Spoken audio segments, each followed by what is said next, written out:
And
hello, gamers.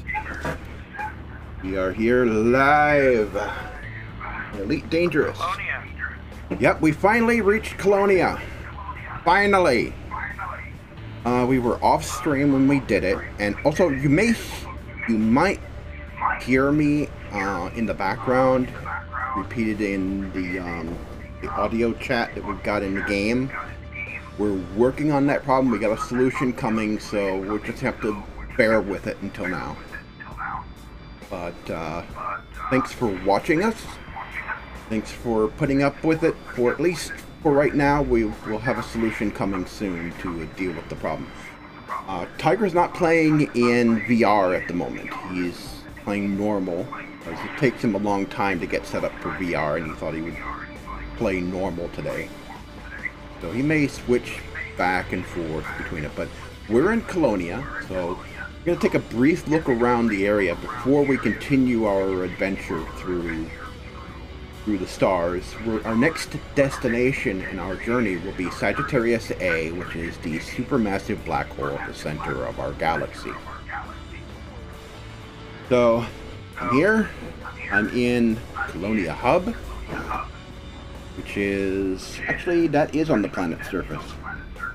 Not on the station, it's on the planet's surface. You had me come to the station. I'm sitting there now. Alright, that's fine. I just got to parking. In fact, let me see if you can see you can actually see my ship here. Yep. Yeah, I've got my settings turned up to full because in this, I mean, I've only got a 720p monitor because of the vision thing, but the it's super sampled at the 2.0, so it looks decent. Mm-hmm. But so my image quality will be better. But for me, it's a whole lot different not sitting in the ship like I'm used to doing. Yeah. I'm still trying to get used to it without. Yeah. Now, I've got a cheap webcam from Logitech on order. And what I'm going to be doing with that is I'm going to try no IR head tracking software. It's open source software that uses a standard webcam for head tracking. So there is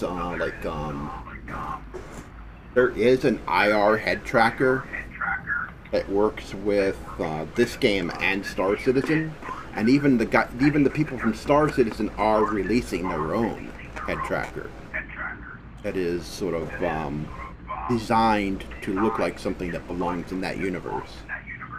That uses infrared data, sort of like the uses the Kinect. Microsoft's Kinect. It uses that kind of data. But this one just uses a standard webcam, any standard webcam. We'll see how that works out. I've been wanting to try head tracking on this. I know a lot of people use it. Obsidian Ant uses it. I've seen his videos where he uses it, and some other streamers that play this game have used head tracking technology. And I'm taking the lazy way. I'm waiting to see what he has that works, and then I'll get me one. Okay. I mean, I got my headset, but when I'm out of my headset, it's kind of weird because I can't look around like I'm used to doing, and I want to at least have some semblance of being able to do that. Alright, so... What I've done is, I don't know if you can see my galaxy map, but I've filtered this by economy, so systems that actually have an economy, which means somebody ought to be living there. And just to get it, the initial display was useless. So I was trying to see what actual systems are around us that actually have content in them besides just being an empty place. There's a few. Not completely devoid of life around here. The... It's its own small bubble. I don't think the... That's where I am now. Is surface of this world. It's just a plain old and ordinary beige ball. The great beigification. Yes. That's... They're gonna change that. Yeah. Most of their stuff here seems to be inside this nebula for the most Solitude. Warp system called Solitude. Yeah, it's pretty out here. It's pretty isolated.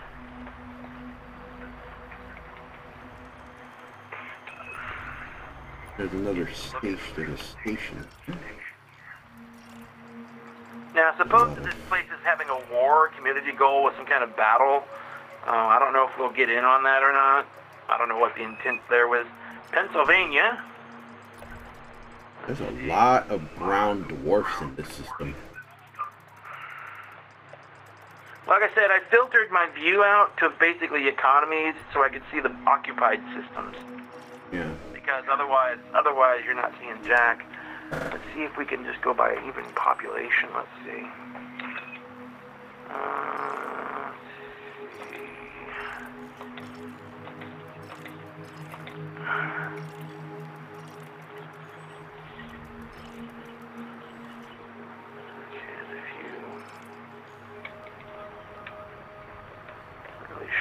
What's it called? The same ones. There's a few more things here.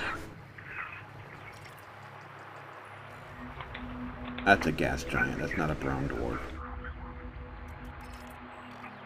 What is the community goal? It's a conflict between the Colonia Council and the Nameless. Which Colonia is at war right now. That's because they got cheap and couldn't think of a name. What do we call them? I don't know what we want to call them. We'll just call them the Nameless. The Nameless. Let's see. Jack Station in Colonia? Okay. Founded in 3302, Colonia region has become a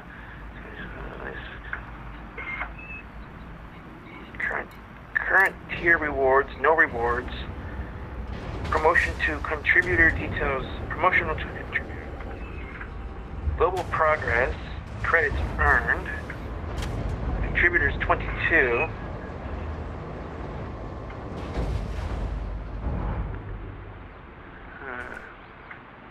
Ours is right here. So, combat bonds. I guess you have to. What do you have to do for those? Fight in conflict zones? Yes, you have to fight on the side of Colonia, or either you fight on the side of Colonia or you fight on the side of the Nameless. You have to take on a mission from them, a combat mission. I thought you had to actually just do the thing. Like if you go to a conflict zone and select the side, or do you have to... There are missions? No, there's not. No, there's not. Okay. look, it's locked down. No available missions. Oh, you have to sign up. You have to go into the community goals page and you have to select sign up. This is the community goal page. When you're in the missions screen. Oh, there it is. I see it. Yeah. That's for combat. You can either choose which side you want to be. I'm not heavily armed, but I'm not no slouch either. Well, there's 4 sides. There's 2 size 1s, 2 size 2 beam cannons, 3 size 2 multi-cannons, a size 2 missile rack count, with a shield booster and, with 2 shield boosters. Is that worth anything? Plus a fighter bay. You have the rebuy cost for your ship. You can 12 mil out of 81. The only drawback is if I screw it up, I could wind up back in the bubble. Yeah. And we were going to continue our journey to Sagittarius A. Now you're like, everyone's going, no, go for it.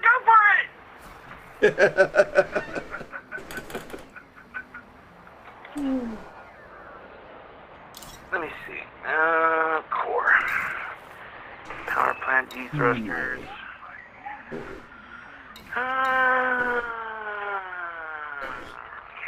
Depends on what kind of ship I come up against. OA frame, OA shield boosters.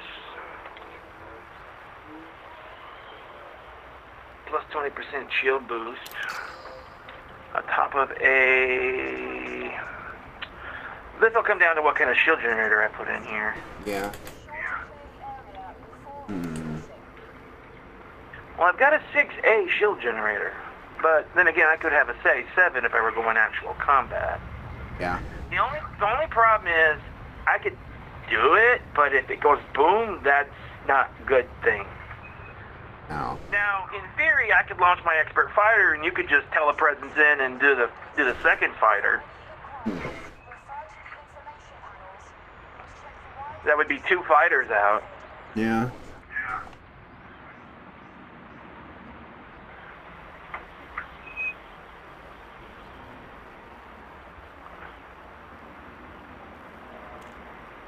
I mean, that doesn't blow up. We've had that blow up.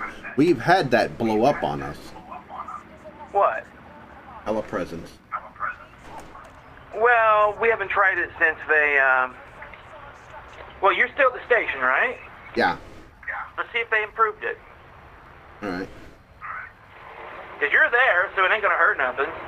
And Yeah. worst case scenario, we just see what happens. If the game crashes, it'll crash in front of everybody and show that, hey, this doesn't work. Elite Frontier needs to fix it. Yeah. Come on.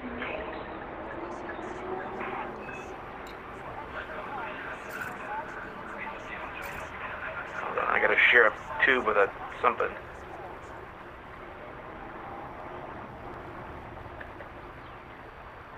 Come on, well, yeah.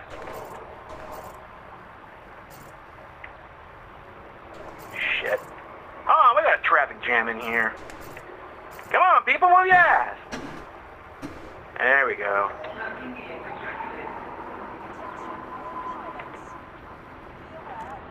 Ah, Beluga going through the gate. God, I hate driving those things.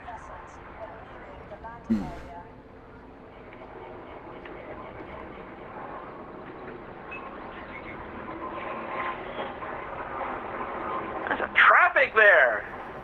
Hmm. Anyway, let me put some distance between me and the station. Okay.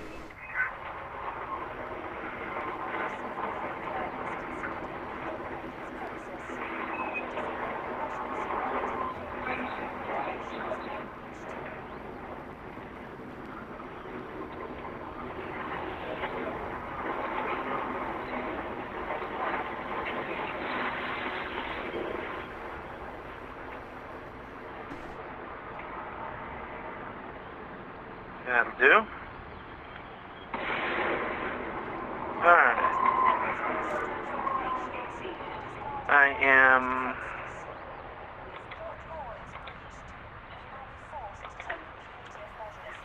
Stand by for deployment. Fire is going live. Okay, here's a question. Yeah? How are we switching this without... Well, Fire is online. we could stop the wing, but we'd have to switch it so that, the hold position, defensive... Affirmative, Commander. Holding position. Close to target, hold fire, okay. Copy that. Standing down, sir.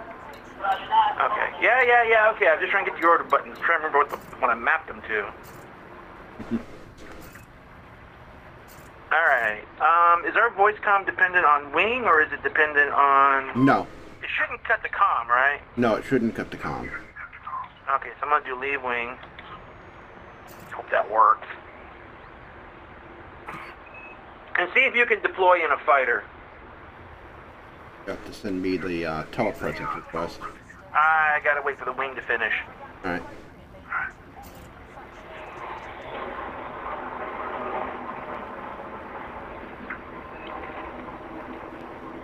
Target only.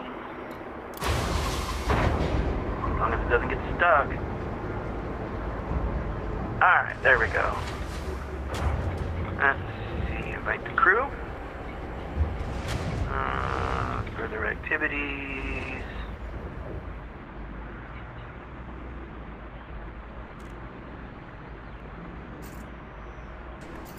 Ready?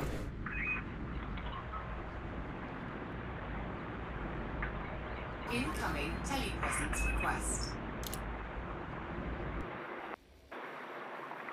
Alright, let's see what happens. You still there? Or did you Yep. crash? Go here.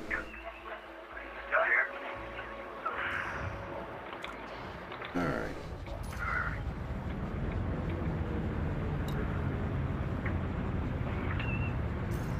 See if you can take the other ship out.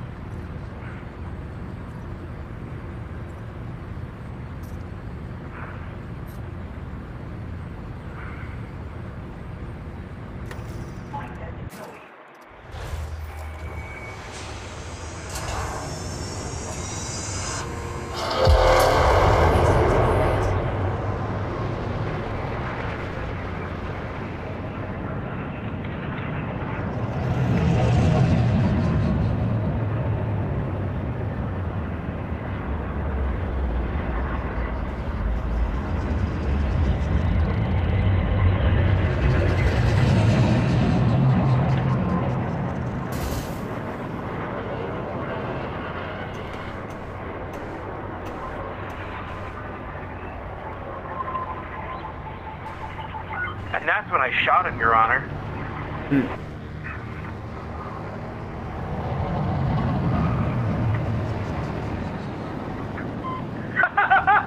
I had a missile lock on you. Well, this is working. Yeah? Four beam weapons, 3 multi-cannons, a missile launcher, and 2 fighter ships designed to pull shields down. Yeah. That's not enough firepower to lead to something half decent. Oh, yeah.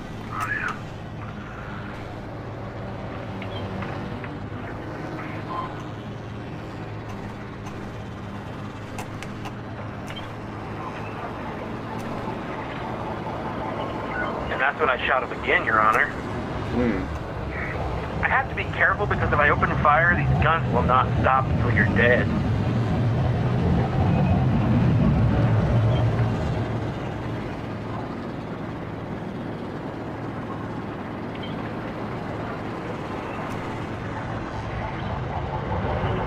And that's when I shot him again, Your Honor. Flight assist off.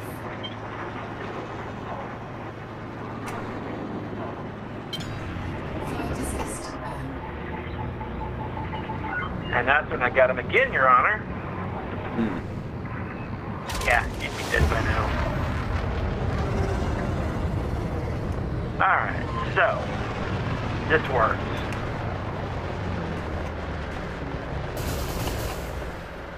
Well, you want to find a conflict zone, a low intensity one? Or are we just gonna go exploring it? Yeah, I was just thinking about doing it a little bit. We don't have to. I was just curious to how well this worked. Yeah.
Okay.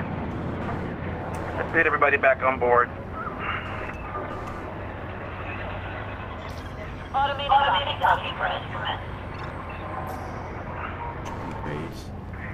He's already docking, so I have to wait until he's on.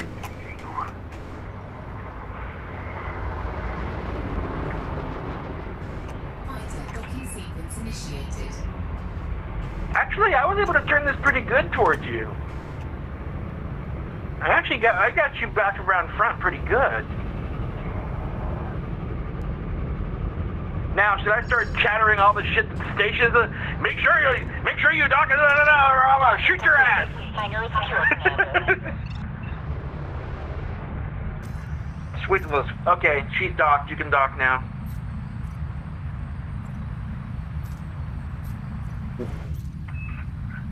Fighter retrieval sequence initiated.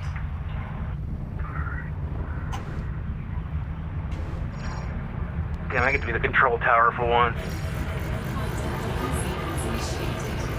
Oh, got on.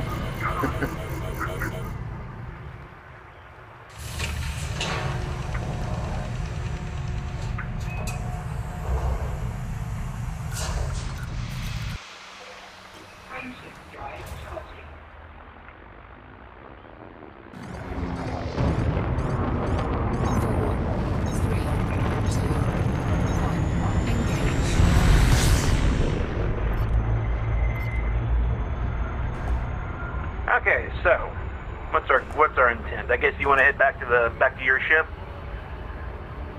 Because if we're not going to do the community goal, I mean, the only reason I was doing it is I thought it might be more interesting, and I really shouldn't be quite so itching to take this thing into combat. Yeah, you're not really geared for it at the moment. With that. You're not really geared for it at the moment. I'm not unarmed. Yeah. But we don't know what we're gonna run into out here. Well, there was a low intensity conflict zone, although I don't know what that entails. No. But this is probably not the ship to try that experiment in. No. It's armed. It's armed enough to take out a few pirates. It's armed enough that if they succeed in interdiction, they won't tell anybody about it. That's how well it's armed. And Jay Blaze in chat says hi. Hi, Jay Blaze. Hello. Need to check that more often here. Yeah.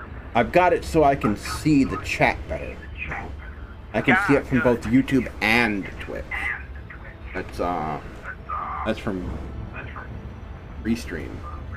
So I can see that very well. I've got it blown up so I can see it. I should have put my mother monitor up and put the chat there. I didn't think about it. Yeah.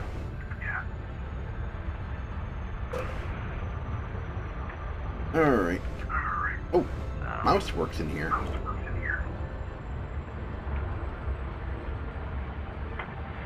So I'm tempted to, but we are so far away from the bubble, and we're almost to the, for our first trip, maybe we probably want to get there. Yeah. Although that conflict zone. I know. I'm 40 light seconds away from it. Ugh. It is so tempting to drop in there and nail that sucker, see what it's like, but I've never been in one, so. Oh, yeah. I don't have the resources on this ship. This ship's not as heavily... It's not as armored as I would like it to be as an Anaconda. I really would prefer more armor. Yeah. If I wind up... I mean, I could probably take out a few smaller ships easy enough, but if I get caught with a drop ship or some other larger vessel or even another Anaconda, I might not be able to handle it.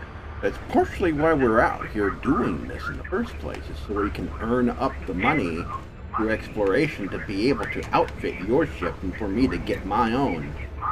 Yeah, let's stick with that goal, because if we keep on, we're gonna wind up messing that up. Okay. So I would have to leave. Take presence crew. Okay. I'm waiting for it to Kick say, me. right the wing. Well, it was the simple solution. That way I can do the invite. That way I know it'll clear. I'm just waiting for it to become, because it still shows you an in-crew, and I'll send you the invite. Like, that way we don't have all those little screens and all that other crap. Because we didn't do anything, so... Yes. Not a negative thing. Oh, wait, I'm still in multi-crew, and I disband crew. It's me that's in crew. There we go, invite the wing. Okay, it's cleared. Oh, now it does it, okay. And make sure you're... They should give bonuses for being in these modes for fight or for exploration, not just combat. Make sure your wing beacon is on, because that turns it off. No, it's on. Okay, mine was off. Well, that's because you switched modes, though. Yeah. Because I was technically still had a wing when I was... Okay, so I need to know where you are located. Wing signal, Zorch.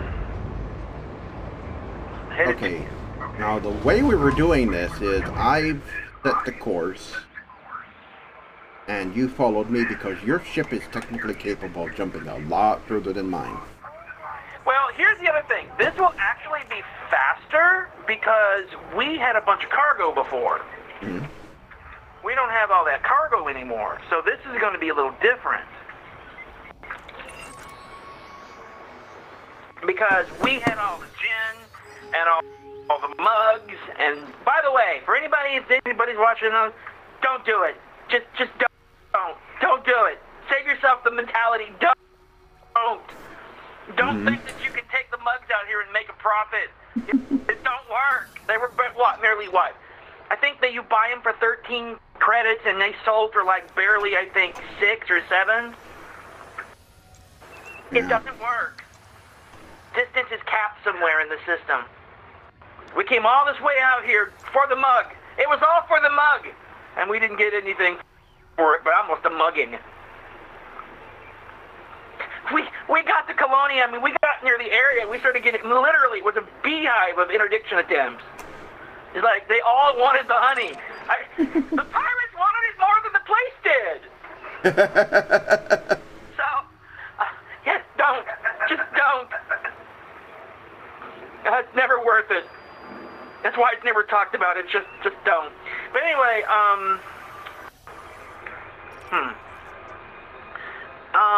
now, what I don't know is, our ships are lighter. So, I have jump range 35.78, max 36.77. Lag.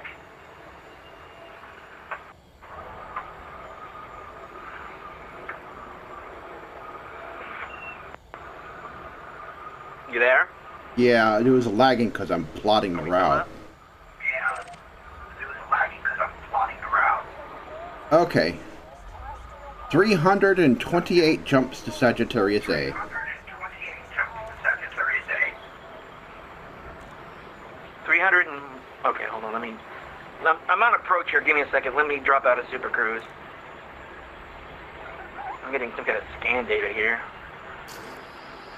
Scan something. I should be locked onto your wing signal. Well, you're still at the base, aren't you? Yeah. Okay. I am just going to go into upper orbit then.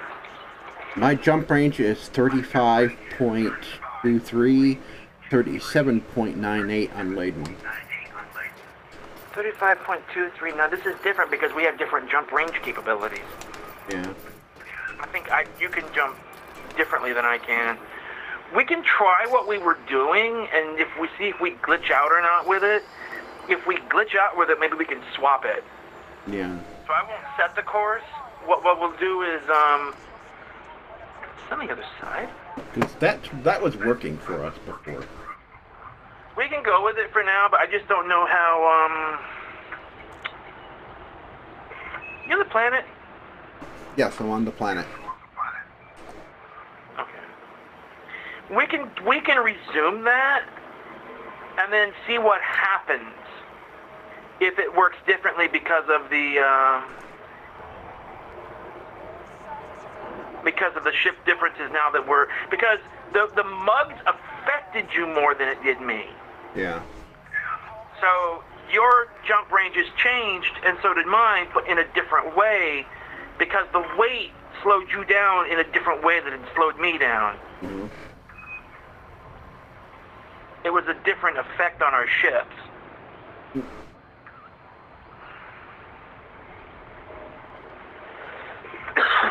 Okay. So, how many jumps did you say to the core? 328. 328. Hmm. 328. That's actually not that bad. I think it actually might be less now. But you know what? And I'm not carrying limpets anymore either. I don't need to. I only have enough to make one limpet, so if we need repair work, and we probably will screw them with the cord, I can do the repair work. Yeah. You're coming into the station? I was just doing something for something to do. I didn't know what to do other than just fly in circles in space. Alright, so we taking off then? Yeah, I won't land. Well, actually, let me land so I can just feel up and make sure everything's hunky-dory. Let me just touch the paint, stuff like that. Because I'm not going to give another chance at this for a while, and I am coming in way too fast. Yeah, no shit, Sherlock. See if I can spot you here. Backwards again. Where are you? Oh, wait a minute. I see a shadow. Oh, there you are. Hold on.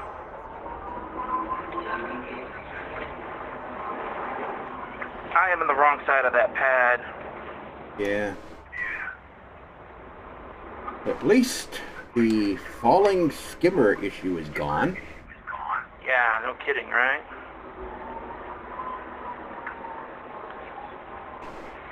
It took them a long time to fix that. I am watching my speed. There Now, you are. rate of descent being good, it's a matter of opinion. If you're wanting me to come down as an asteroid, rate of descent might be misleading.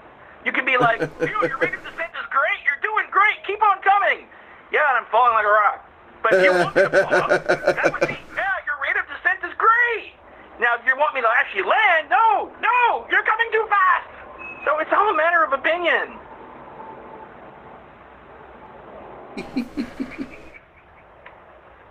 Alright. Oh, you're actually coming in pretty good. I've been flying this thing for a while now. I know how to land an anaconda. And then I screw my landing up. Hush. And I see a skimmer. A couple of them. They're out patrolling. I've had a few jump up and spy me with their headlight, but I've not had them flying from the sky. They don't have the restock option. Oops, didn't mean to do that. The restock all options out. I don't think I need anything though. I didn't fire any ammunitions. What I don't know is, are there pilots in those things, or are they automated? I think they're automated. If there are pilots in them, I want one. If those have a pilot seat, I want a deployable one. can't check my ammunition supplies. I don't remember shooting anything, so...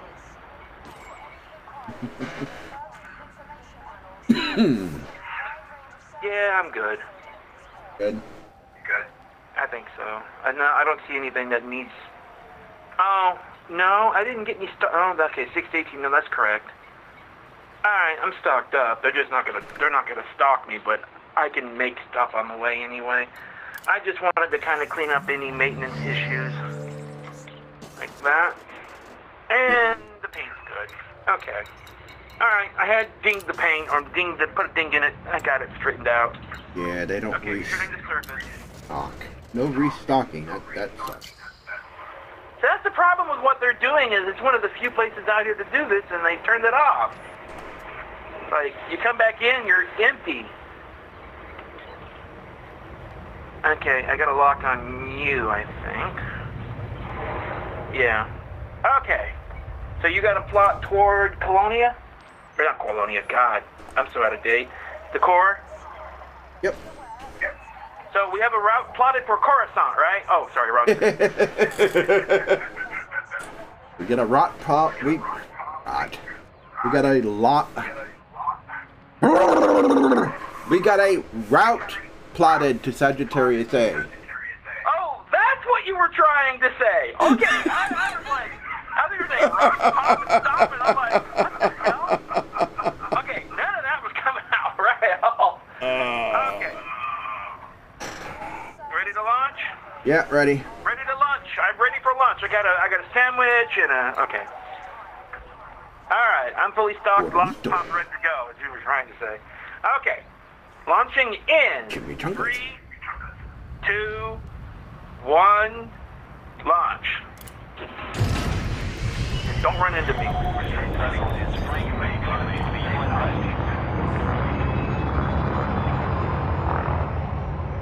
Going up.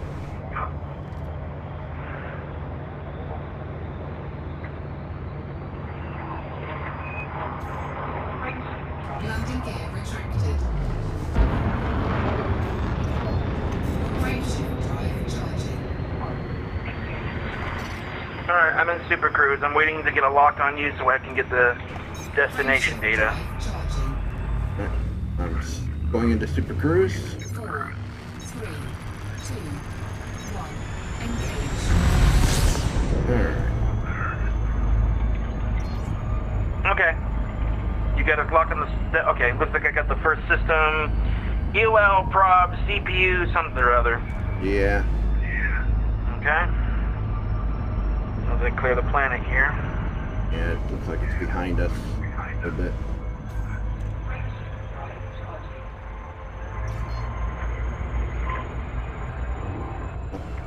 Up.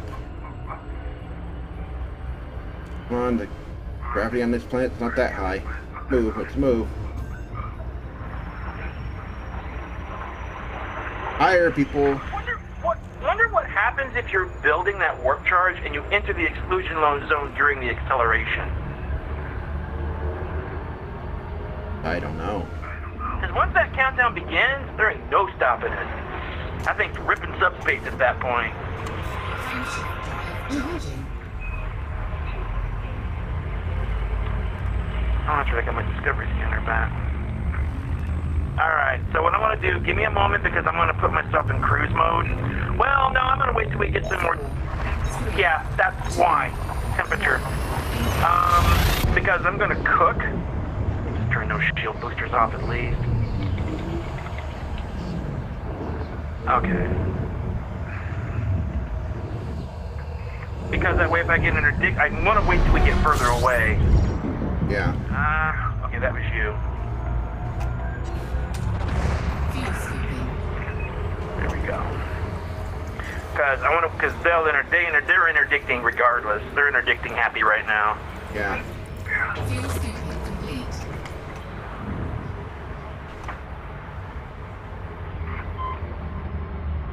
We're off to see the What wizard. is...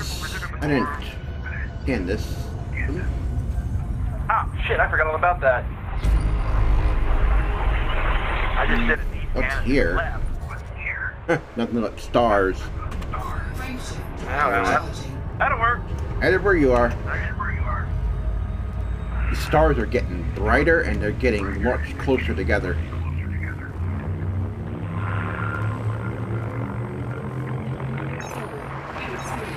I want to put about 20, 30, 40 light years between us and Colonia before I turn my systems back into cruise mode. Yeah. But because when I'm scooping, I overcook if I'm not too careful. Definitely with those shield boosters on, I can bake myself pretty quickly. Oh, yeah. Ouch. Fuel scooping. One new astronomical object. A little winky dink. Fuel scooping complete.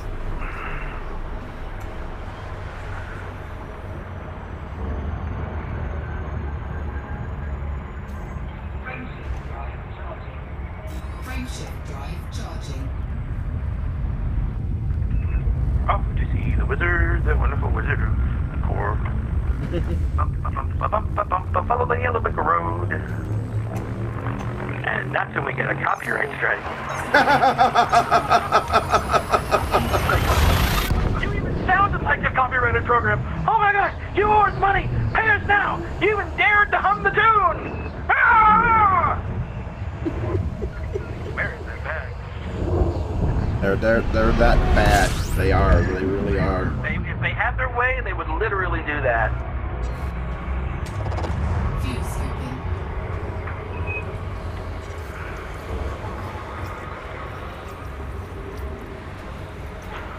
Fuel What do scooping we got complete. here? Anybody home? No. Nothing overtly interesting. Yeah. It does come up faster than when I'm not in VR. It's actually quicker too because my response time on my navigation marker is actually faster outside of VR for some mysterious reason. It still doesn't feel the same as actually sitting in the ship though. It really does have a different feel sitting inside it. Yeah. I will be getting a HOTAS. I'll be getting the joystick first and then the auto control. I have to figure out where to put them. Ooh. I don't have a lot of room here. Yeah, see, I've got a giant. I got one of those. I got a table designed to hold that sucker down, because you will wank it off the desk. 31 new astronomical objects. Fuel scooping complete. What's here? Anything worth scanning? And potentially. There's a couple here. That second system's got a few that look interesting. That one that has the caps, that might be one. The one next to it too might be one. Yeah. No, so the second. So it'd be the second star, first and second planet. Yeah. All right. How far are they away? Not that bad. 204K. Yeah. It looked closer. This is your definition of not that bad? Yeah, says the guy used to going to Hutton Orbital. Okay. Yeah, that's pretty far. That's out there. All right. I really don't want to travel all the way out there. Next system? Yeah, I don't want to go out there for that. Alright. If it was more of a... Yeah, it's definitely unearth-like, then that would be worth a lot more. If we really knew it was worth the scan. Yeah. Frameshift drive charging. Boy, we are... You can really see this. We're really getting into the core now. About 2 or 3 more jumps and I'm going to switch over to cruise mode. 4, 3, 2, 1. West, I'm cooking on these stars.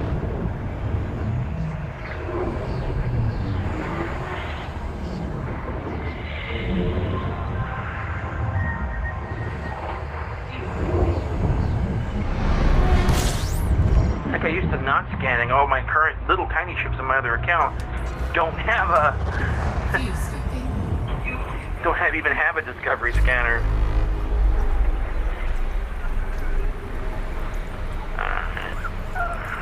View scooping complete.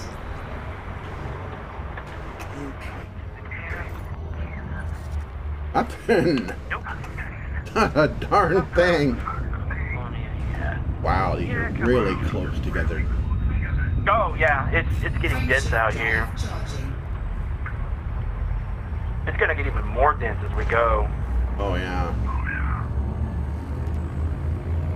But we've still got lots of jumps. 3, 2,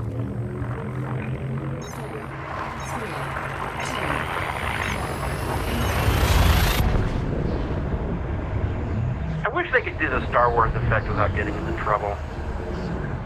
Yeah. I mean, they kind of sort of fake it, but sort of getting themselves into trouble. Which space?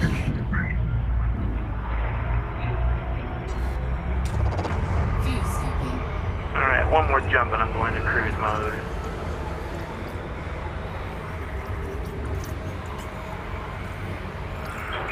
View scooping complete.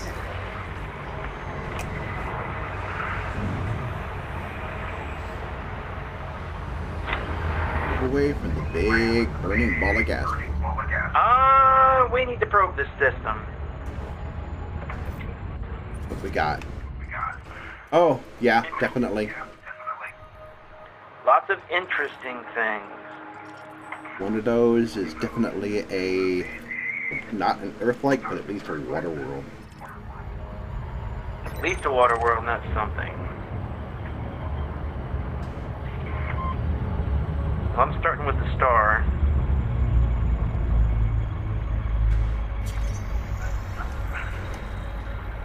Do you want to do the scan thing like we were doing before?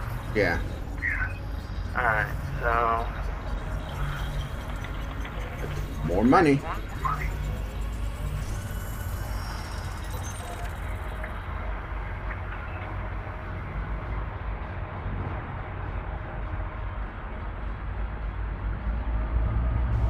Well, I mean, we're out here to make the money. To look around and to make the money. It's actually a combination. Show me the money. But a system like this, just stopping and scanning it could be worth 2 mil. Yep. Just stopping here and taking a look.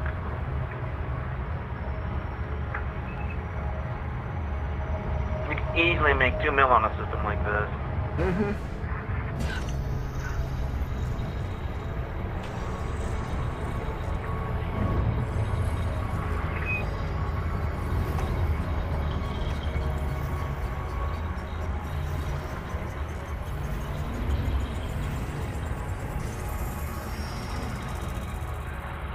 Okay, that's high metal content.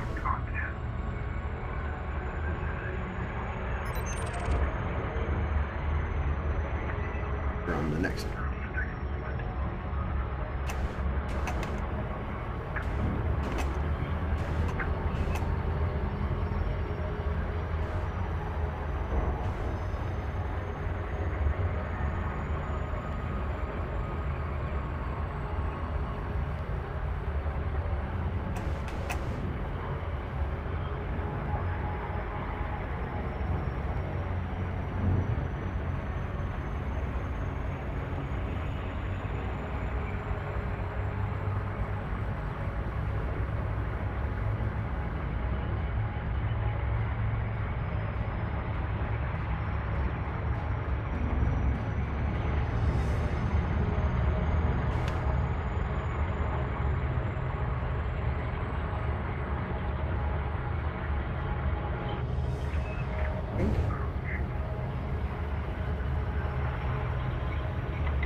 Oh, while we're doing that, I want to let you guys know that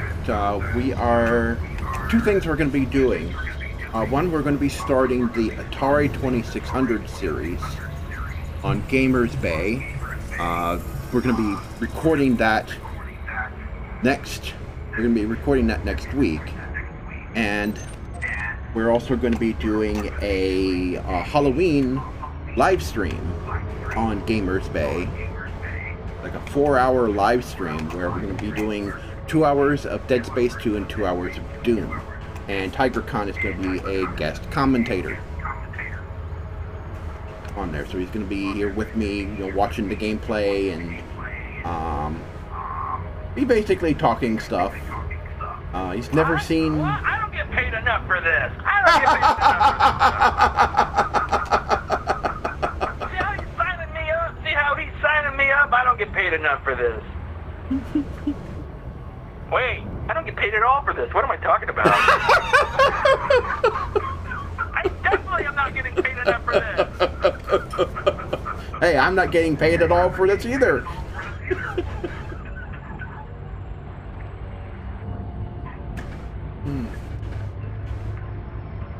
We the broke are led by the penniless. That's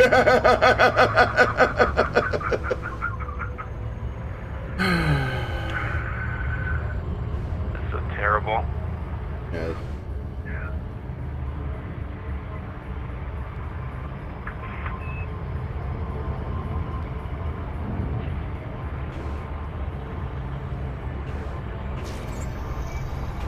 I mean, what little money comes out of advertising for Gamers Bay immediately goes back into paying for the marketing platform that's used for the channel. It's like the ad revenue is so tiny. Wait, there was ad revenue? Really? Wow. $100 every 6 months.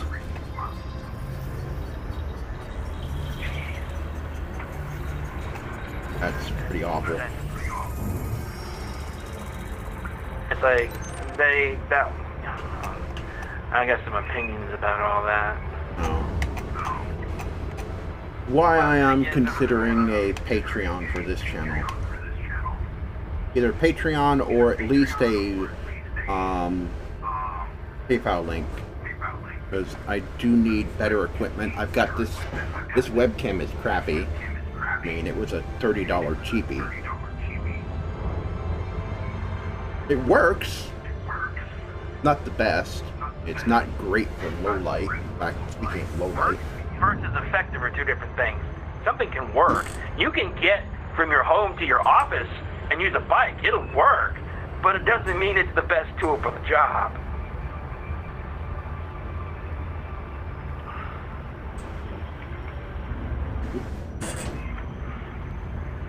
Oh yeah. So just because something works for you, at the same time, doesn't mean it's the best tool for the application. And this PC, this is the computer I'm using. It's good, not bad. It's a good machine. I'd like something else with a lot more power, under the hood. Because I can't run OBS on this machine along with the game at the same time without it lagging a lot, which is why I use 2 computers to do this. It's an APU, it's an AMD APU, and it's like a couple of generations old now. That's its biggest problem. Is not that it's not capable. It's just it's out of date. Yeah. For its time, Waterworld, 150K in the pocket. No, 500. What am I saying? 500K in the pocket. Looks like we have another one here. Look at that graph. Oh, I didn't slow down in time. Hold on.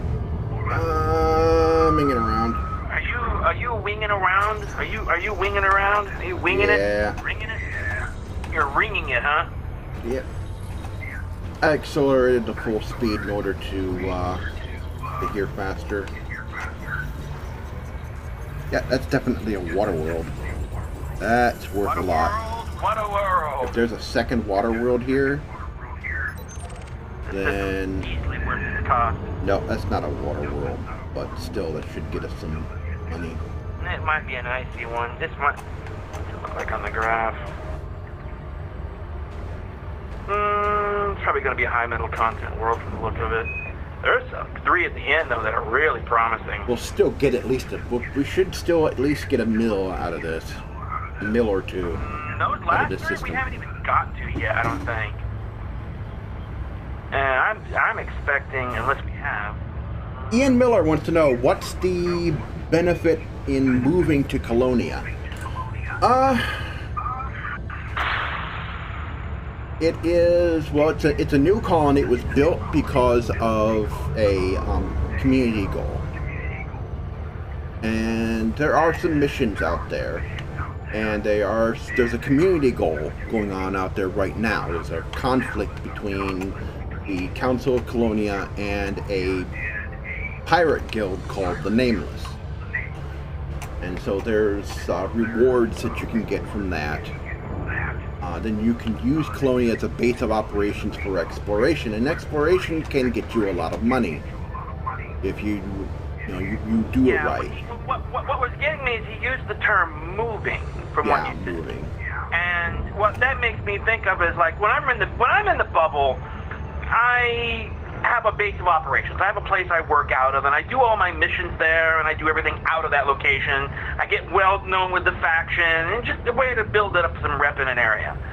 So if it's kind of in terms of moving out here in the same way, if you're doing exploration or working on whatever community goal works kind of pops up for that, then that would work great. But you already kind of need the ship you need, because like this Anaconda, there were no parts for it there.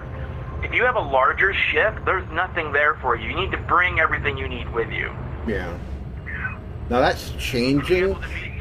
What you're basically doing when you're out here, you're helping to basically build up this area. This is a second bubble that's building out here. Now that's the thing, is like if you build that up, and I've heard rumors and stories and possibilities that might get interesting over time.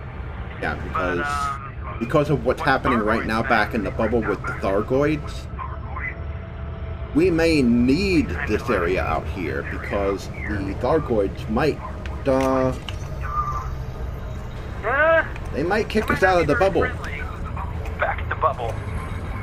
I don't know if they're actually going to go that far. It'd be awesome if they did. Yeah. But depends on how bad it gets. I've been seeing some stuff. It's been getting pretty bad. So it's heating up over there. So if the Thargoids sort of get it on and really fire it up out there, Colonia might be humanity's last stand, which would make this place very interesting. Yeah. Which is why activity happening out here is kind of interesting, because it means that they're kind of securing their position in conflict, getting people used to the idea that this being humanity's last bastion. I don't know if Frontier will go that way. Yeah. I've heard stories and rumors, but if they were to, that would be pretty freaking cool. And I hope that's not a spoiler, but there's nothing confirmed. It's just stories and rumors. Yeah. So if you're playing in open play, this area is not as heavily populated. So there's you can still wind up with gankers. You can still end up with gankers anywhere, but if you die out here, if it sends you back. Yeah. I don't know where it puts you if you get killed out here. I know that whole thing with squadrons, I'm overshooting this time. That whole thing with squadrons is going to be really... See, this is why when they talk about the possibility of that, that's why that makes that possibility interesting, because, like I said, you can't equip out here. But if you had a squadron capital vessel, then equipping and refueling and stuff like that, you wouldn't need a base. You would be fueling it from people going out in their SRVs, gathering resources, bringing them back to the main ship, converting them into resources. Now that would be awesome. Yeah. That would be really, really freaking cool. And then you would basically bring your own base, essentially. And that would be really, really cool. So you wouldn't even need Colonia as a base in that case. So, I mean, even taking humanity off to being nomads and living out of the carriers that they take with them, I mean, sort of descent free space style. I mean, that would be just like, wow. I mean, that'd be awesome. Then this game would really be cool. You still got to have a place for beginners to start, but so you have a few common ones, but there are ways they could take this game that would be really freaking cool. Yeah, okay, need to focus here. Okay, Ian says, I hope the Thargoids will launch a massive attack on the central systems I hope they have capital class Thargoid ships as well. We haven't seen everything the Thargoids have. There have been a few new ships that we've seen crashed on planet surfaces that we have not seen yet before actually flying around. And as for attacking the central systems, they are close to Sol. They are very close to Sol. So, I mean, they're just in the Pleiades region, which is relatively close to Earth. I know that area. It's not that far away. They're not that far apart. Yeah, they're not that far apart. I know that region fairly decently. So there is a possibility they could reach Earth. Yeah, because we used to hang around the Bresla region, and that sat just south of all that whole area, and all that area was really close. Yeah. Because we hung out in Bresla, and that's pretty close. I've been to the areas that are accessible in the Pleiades. The parts that don't require a permit.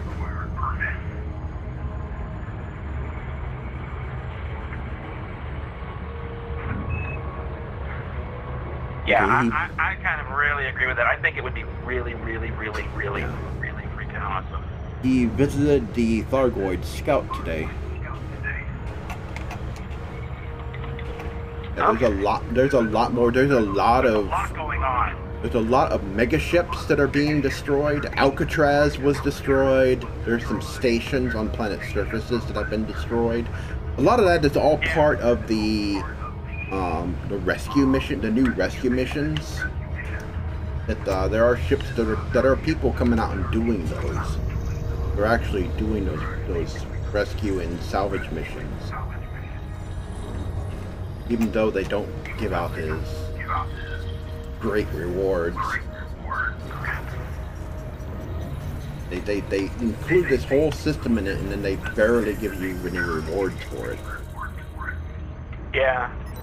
You're talking about the salvage mission stuff? Yeah. Am I just going to a second star? Yes. Okay, we're done here, because the second star is too far away. We're done here? Okay. Yeah, did you get all the other planets scanned? There was one border world, mostly high content, and then that's probably worth about 750 to 1 mil. I got them. Second star is not worth scanning. Yeah, I got them. Got it. Then off we go. Yeah. No, I think it'd be really awesome. I think that I'm going in and having something happen. When they talk about core gameplay, you know, when they mention core gameplay being one of the aspects, what a great way. See, when you look at Final Fantasy, they blew the whole world up and took the game down in order to rebuild the game to something better. Yeah. What if Frontier's doing this a little differently? What if they want to change the game and make it better, but they don't want to take the game down to do it? So go ahead and go through this narrative of this apocalypse-like event where you can alter the game fundamentally, but do it live while everybody's still playing it. Yeah. That would be awesome if you almost had that level of No Man's Sky / Final Fantasy 1 to 2 style change, but you don't take the worlds apart in order to do it. You have this whole narrative. You roll that massive change into a narrative story, and let's say you chase everybody out of the bubble while they go back and redo a lot of content and change the aspects of the game. Hold on, I'm going to switch some things here. Okay, Ian Miller is asking, so if you did a detailed scan of every stellar body on your way to Colonia, how many credits would that be worth, do you think? Well, we did a lot of that on our way from Bresla to Colonia, and we got several million. I started out with 47 million, and I ended up with 125 million after that. Now, different stellar bodies are worth more than others. Yeah. So, different stellar bodies are worth more than others. Stars, icy bodies, rocky planets, they're worth almost nothing. What you're looking for are Earth-like planets, water planets, ammonia worlds. You're looking for those. You don't see them, though everything else is worth. Like these guys, we call these oranges. They're worthless. Yeah. The only way that they're valuable is if you did them in bulk. But even then, you're not getting a whole lot. If you have like 2 water worlds in a system, that's $1 million right there. Alright, I'm in cruise mode. It's safe enough now. Yeah. Oops. What I call cruise mode is when you have a lot of systems on in a ship and you're fuel scooping, you generate heat normal with everything on. Yeah. What I'm doing is I'm powering it down so I can fuel scoop with less heat overload. Yeah. I call it cruise mode. So don't focus on scanning everything. Look for worlds that are, certain planets. There are guides out there that will tell you what. Sometimes if the system is small enough, like the one where it's like maybe a small handful of planets, sometimes we'll just stop and pick everything up, just as a main star and just grab everything. So that one had a lot of really good looking ones in it, but most of the time it's just a pile of oranges and, oh, gas giants are worthless, oranges are worthless. But that one looked like it had the potential for a lot of decent amount of worlds, so we probably made about 1.5 mil in that system. Oh, and also one important thing. If you are the first to enter a system, then you get a bonus. So scan that star. If there's no one else's name on it, scan it. It'll put your name on it. There are stars between here and between Colonia and the bubble that have our name on it now. You'll get the recognition for it. Yeah. So there was nothing here.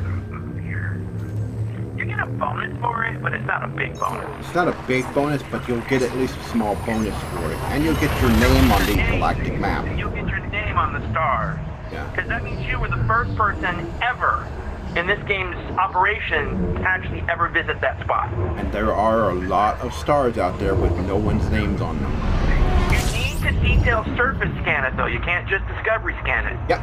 Actually have to bring bring a detailed surface scanner, because that's what's going to get you the credits. And the advanced scanner too. Advanced discovery scanner and the detailed surface scanner. Okay, what we got here? Some of these are always hard. The ones that are hard to tell are ones like this one that can sometimes be something and sometimes not. I've seen water worlds and ice and ammonia worlds that look like that a little bit sometimes. I don't see anything interesting to me. Do you want to scan anything? Let me look at what they look like in the. Okay, that is a high metallic planet. Yeah. I guess we can move on. Off we go. Frameshift drive charging. Yeah, but some of the parts for, getting an anaconda and some of the parts for an anaconda can be expensive, and there's a myriad of ways to make money in this game. But we like to explore, so we decided to take what we like to do and turn it into something. I was able to get up to an anaconda and got equipped enough, and Mike got his ass Explorer, which kind of, is workable in this situation. We got about the same jump year range.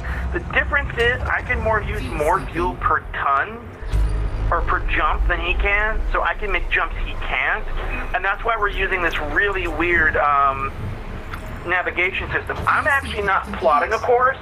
I'm letting him jump in. I'm locking onto him, then I'm locking onto his target. So when he jumps in, his nav picks up the next beacon, and then I pick up his scan, which gives me the lock of the next course.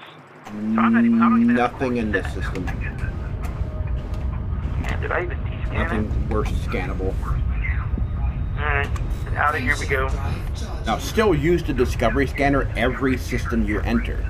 Still use the discovery scanner. That's still worth it. Don't skip any systems. Still scan, but if you don't see any planets that are like water worlds, Earth-like planets, or anything like that, then let's move on. If you see them, then go to them, make sure you have the detailed surface scanner, scan them, and you'll get like a half a mil each planet, or close. Some are there's anywhere between 400 to 600K varying infinities, but it's approximately 500K average. Yeah, for water worlds, definitely. And if they're terraformable planets, they're definitely worth a lot. Yeah. But you can't tell if they are or not until after you scan them. Yeah.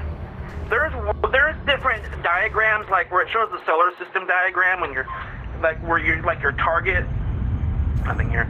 But there's certain diagrams that represent the world. If you can kind of get an eye for what those are, when you lock onto them, you can tell whether or not by looking at the graph. But you got to have an eye for what they are.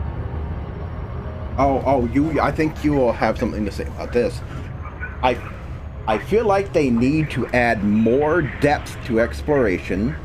I mean, this game is really beautiful, but I don't do things that don't benefit me.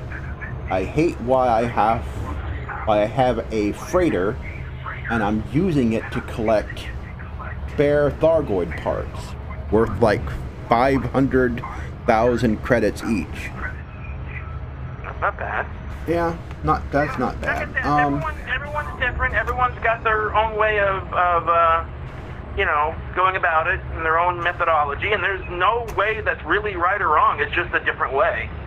Yeah, they definitely need to have more depth in this game and everything. Oh, really. For exploration, yeah. For exploration, definitely. Yeah. Yeah. Some of the things that they're going to be doing for exploration is going to actually have it to where you can actually see what you've been scanning. To be able to get a catalog of what you've been scanning. It doesn't necessarily add depth to it, but at least you'll be able to see what you're doing. I think I might be in the system that you were in. You behind me? Yeah, you're behind me. Behind you? I don't have a lock on you. Did you jump ahead of me? No, I'm still in the system. Uh-oh, you jumped ahead. Alright, hold on. Coming. Wow, there's that many stars between us across one jump? My God. That's how many stars are in between. My God. This gray dotted line's where I was. That's how far back you are. That's about, usually average about 30-something light years. That's a lot of stuff in between. The one thing with this game is it's different from a lot of other games in that it doesn't have a linear story narrative to it. It's not a sandbox game. It's purely an open world game. And it doesn't have any linear story narrative that holds your hand the entire way. Not a sandbox game, but it is an open world game. That's actually pretty apt description. Yeah. So you're thrown into the world and you're basically left to your own devices.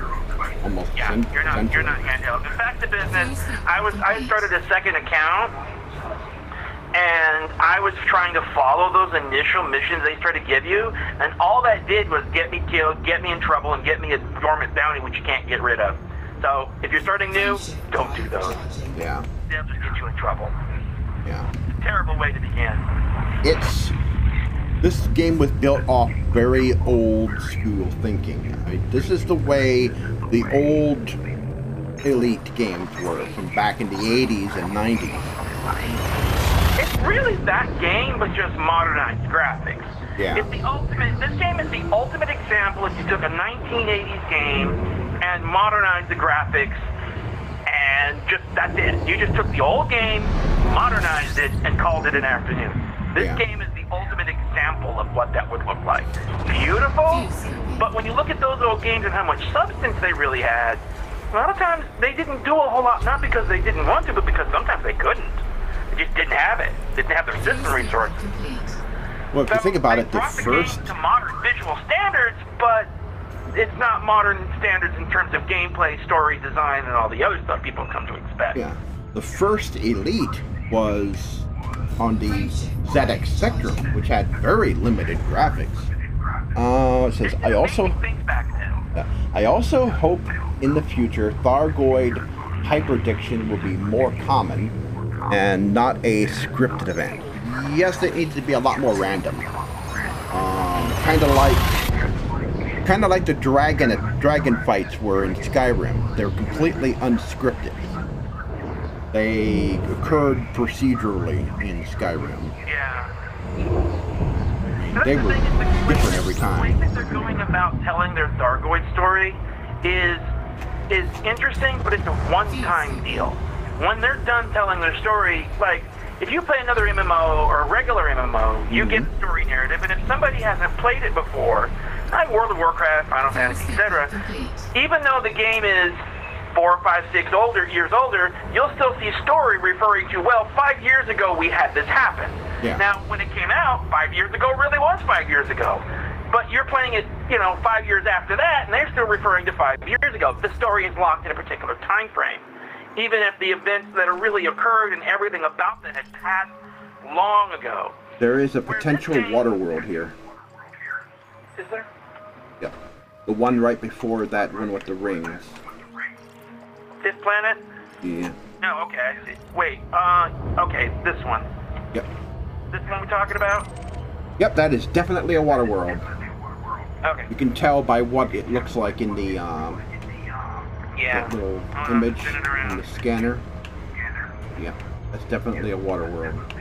Coming around. See how it looks smooth and round like that? That tells you it's a water world, and those are worth about those can be potentially worth as much as 500K. What we discovered is if you're in a wing like this with somebody else, you both have to scan it. Yeah.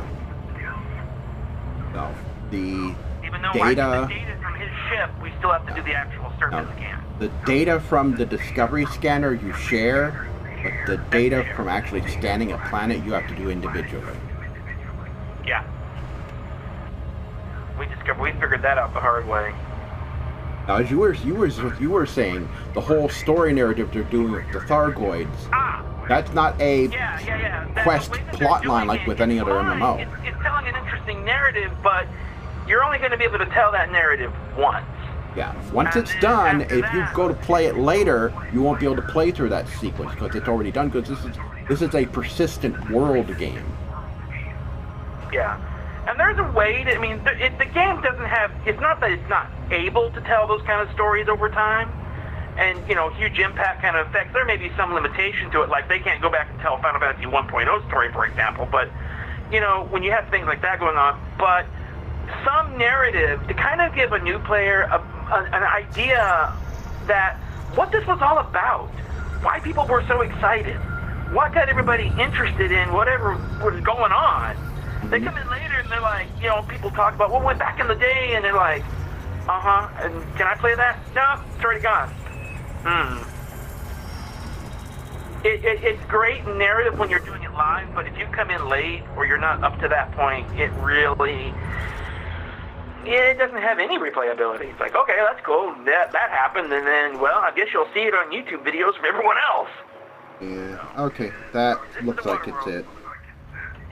Alright, lock onto the next system. And sometimes, that can be fine, depending on what's going on and, how appropriate it is for the game. But there's not much else in this game, and this game really needs some sort of persistent story campaign. Yeah. That's what Power Play could have been. It could have been a persistent story thing, and they just completely lost that one. Yeah. Power Play is nothing more than another grinding system. It's actually worse than a regular grinding system because it's a lot more challenging. It's not that it doesn't have rewards unless you can just massively grind this game constantly. But the weapons and stuff you get for it are barely worth the effort. Because most of the engineers have completely superseded most of that. There's a few good things in there, but Okay, Ian has another message. I will read it after I scoop the star here. Okay. Focus so I don't get the exclusion zone. Okay. Heal off.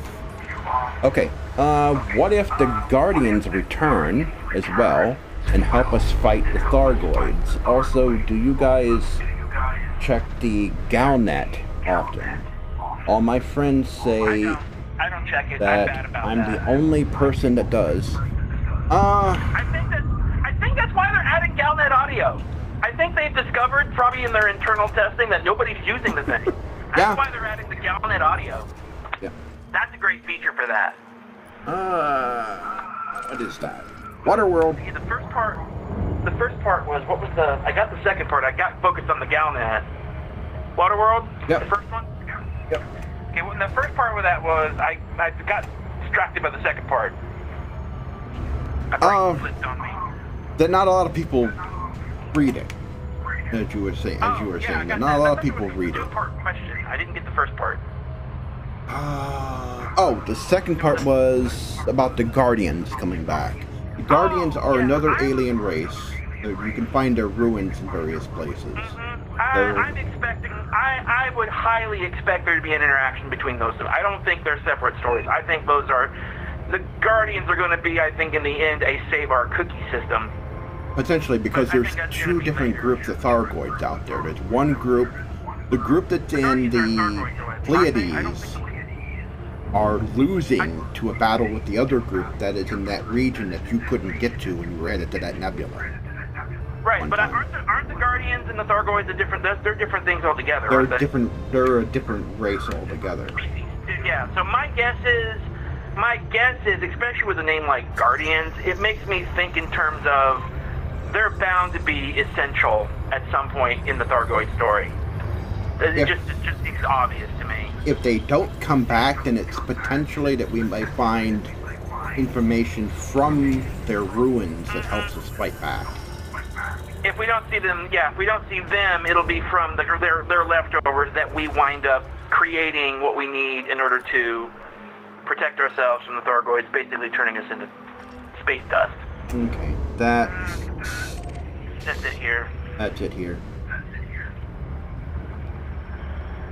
Alright, locked on. 500K? Actually, what am I saying? That's easy 500K right there. Yep.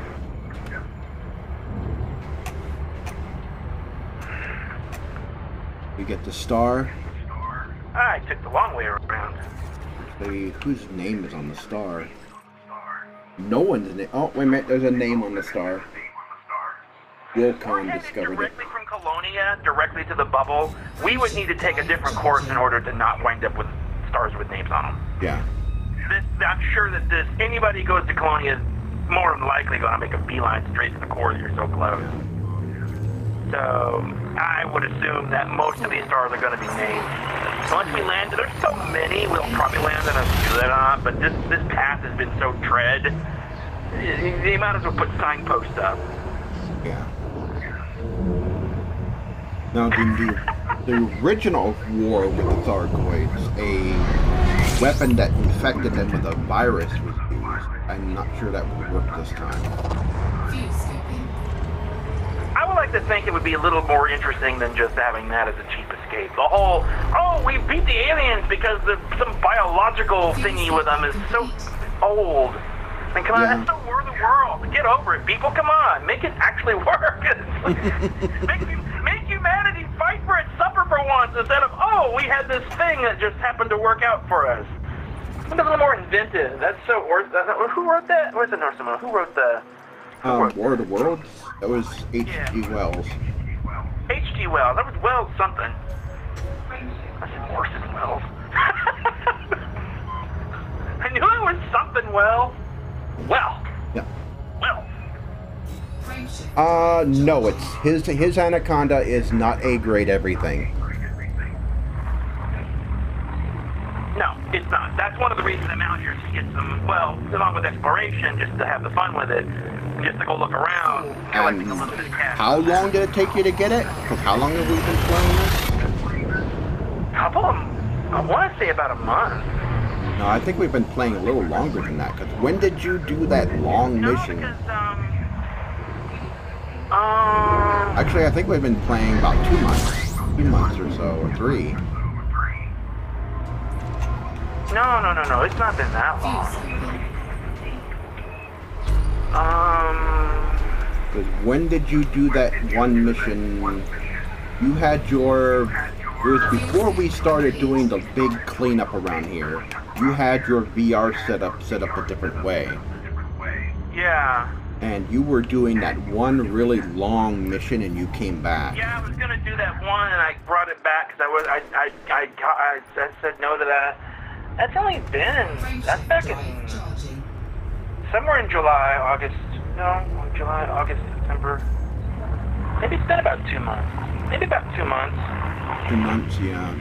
It depends also on how much time you commit to the game, too.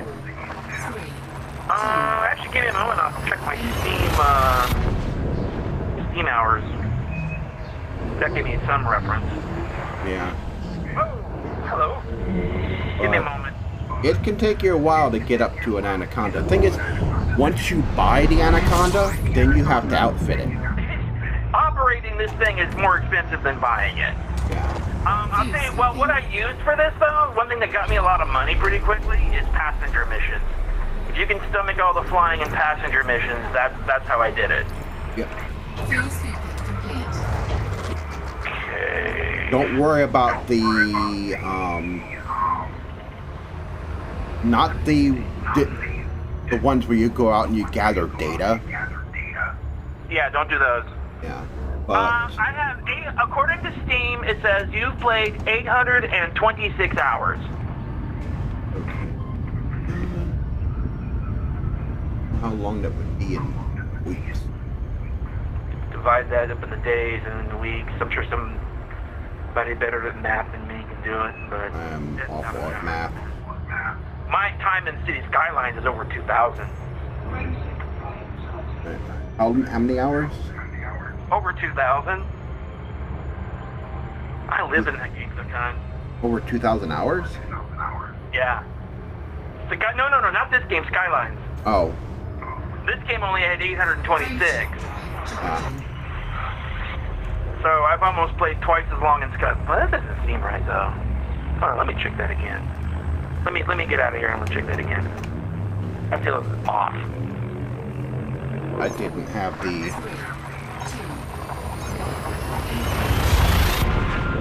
But the passenger missions that give you the most is the thing that I did, that I work up to, even with my current account to get some money, is I'll build a ship that can do approximately 20 light years.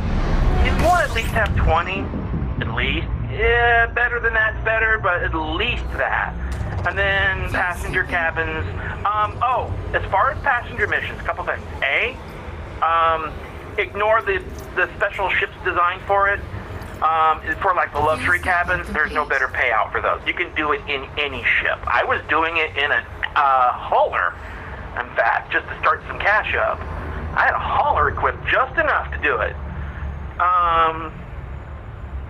But they can be done low level. You can start building them up. But what you really need is either economy or business. Business is better if you can put more on. And then reputation with the local faction. That's your biggest thing you need. You need to be at friendly level or better. Then you start getting the payouts. And a lot of patience for jumps. There are missions that'll take you 60, 80 light years. Yeah, and where you can do a bunch of those. You'll get exploration rank mainly. Ian said he had an Anaconda, but he couldn't afford the insurance. Yeah, that's the one thing about it. And also, upgrading it cost a lot of money because some of the upgrade components cost more than the ship itself. Oh, just let's say I wanted to deck this out for military let's say I really wanted to do this heavy military. I mean, just heavy-duty combat. Yeah. It would be nearly 300 to 400 mil. What was it? It was 300 to 400 mil. I think the military-grade components, I think, are like military-grade components. I think those are like 250 mil for that one piece. Where are you? There you are. Let's see, what was the other piece? The power plant you need, I don't even have the big power plant yet. That's like 100 mil for like the power plant. Yeah. Or was it 100 or 150 mil? It's expensive, that's why I don't have it yet. Mm-hmm. He's currently using the Cobra and the hauler just to be able to basically do hauling missions.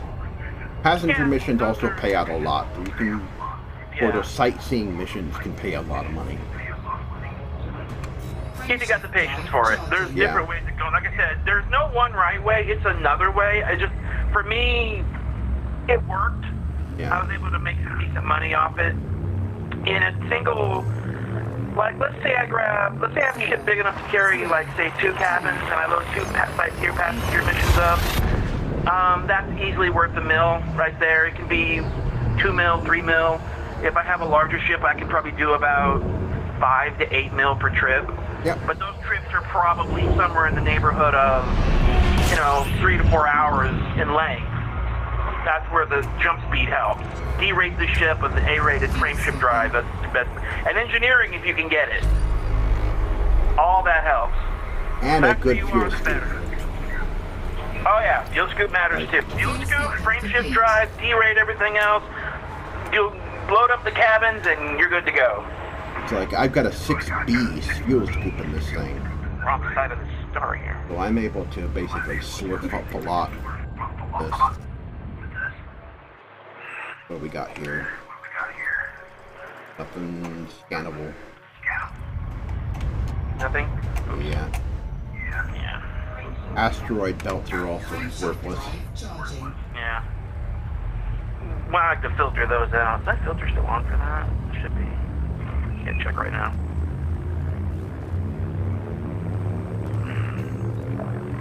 Cobra's not a bad ship. And the haulers are a Type 6 is a lot better. Oh, yeah. I lived out of that Type 6 for a long time. That's why they call them flying ATM machines, because they literally print money. They're not heavily armed. You're not going to be doing combat in them, but if you're doing hauling missions, they're your first really decent transport ship, and they're good for passenger missions too. Yeah, I've got 2 of them. I've got one rigged for passengers, one rigged for mining. Yeah, they're really flexible ships. That's the only thing they really can't do well. They can't do combat very well. If you're needing to do something kind of like a Type 6 but for combat, then your keelback's your second best option for that. There are probably better choices for combat either way. Yeah. Frameshift drive charging. But it's of the fighter. Yeah, that's if you're... I was still learning how to fight, so I was really depending on that fighter for distraction. I've gotten better at it since. The training scenario, I ran that one that's ranked elite. Okay, we got something different coming. He's got a Federal assault ship. Your other account, you are in the Federal Navy in your other account. No, I don't have I don't have a Federal assault ship yet. No, he does. He said, Ian does. He's got a Federal assault ship. He's working towards a, what's the other ship? Alright. Finish scooping here. This is a big star. Yeah, this one's distracting. This star's distracting. Yeah.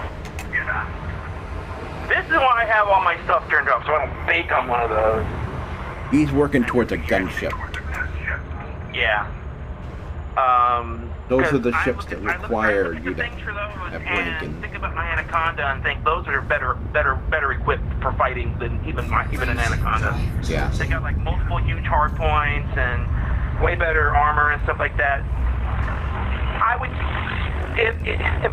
I wasn't completely familiar with all the different Federal ships at first, and there was one ship that was interdicting me that was the Federal. I didn't know what it was. It was Federal something. I'm like, I don't want to take on a Federal ship. And then come to discover, that was just what was it, a Clipper or something? It was a really small one. I'm like, oh crap! But I didn't know it was that. I turned around and blew them up. But no, those other ships I wouldn't want to unless I had my Anaconda like extremely pinned out. The combat in this game is okay. Free space was better. That's going to raise a lot of debate. Yeah. That's going to raise a lot of debate. I know. Because free space, in my opinion, I think, I can't say this is fact, but I think free space was based on the original versions of Elite. Oh, a lot of space sims were. Wing Commander, Descent, Free Space. The original Elite set the standard, I think. Set the beginning point, the marker, the starter point. Free Space was a good game, though. Yeah. I think the combat in this is a little bit... My opinion is, as far as combat, I feel like this is a little bit better than that, the combat level-wise. It is lacking a few controls, like the ability to match the speed of your target. There were some things I liked that this didn't have, yeah. I don't know if... Because here's the thing with matching targets. That worked, but that game also didn't have the 6-axis controls. Yeah. This game having 6-axis controls, having that extra freedom, sort of changes it a little bit, so that... Because that game had more of a like almost atmospheric fighter type only option, where this game's got more space type settings, or space type control systems, where you really have that 6-axis control. Yeah. You have that flight assist on-off options. I really think that tops this one over it. This is a good evolution from that game. If you can beat that game, you're going to feel right at home in operating these ships, and it's going to feel like an advancement, in my opinion. Yeah.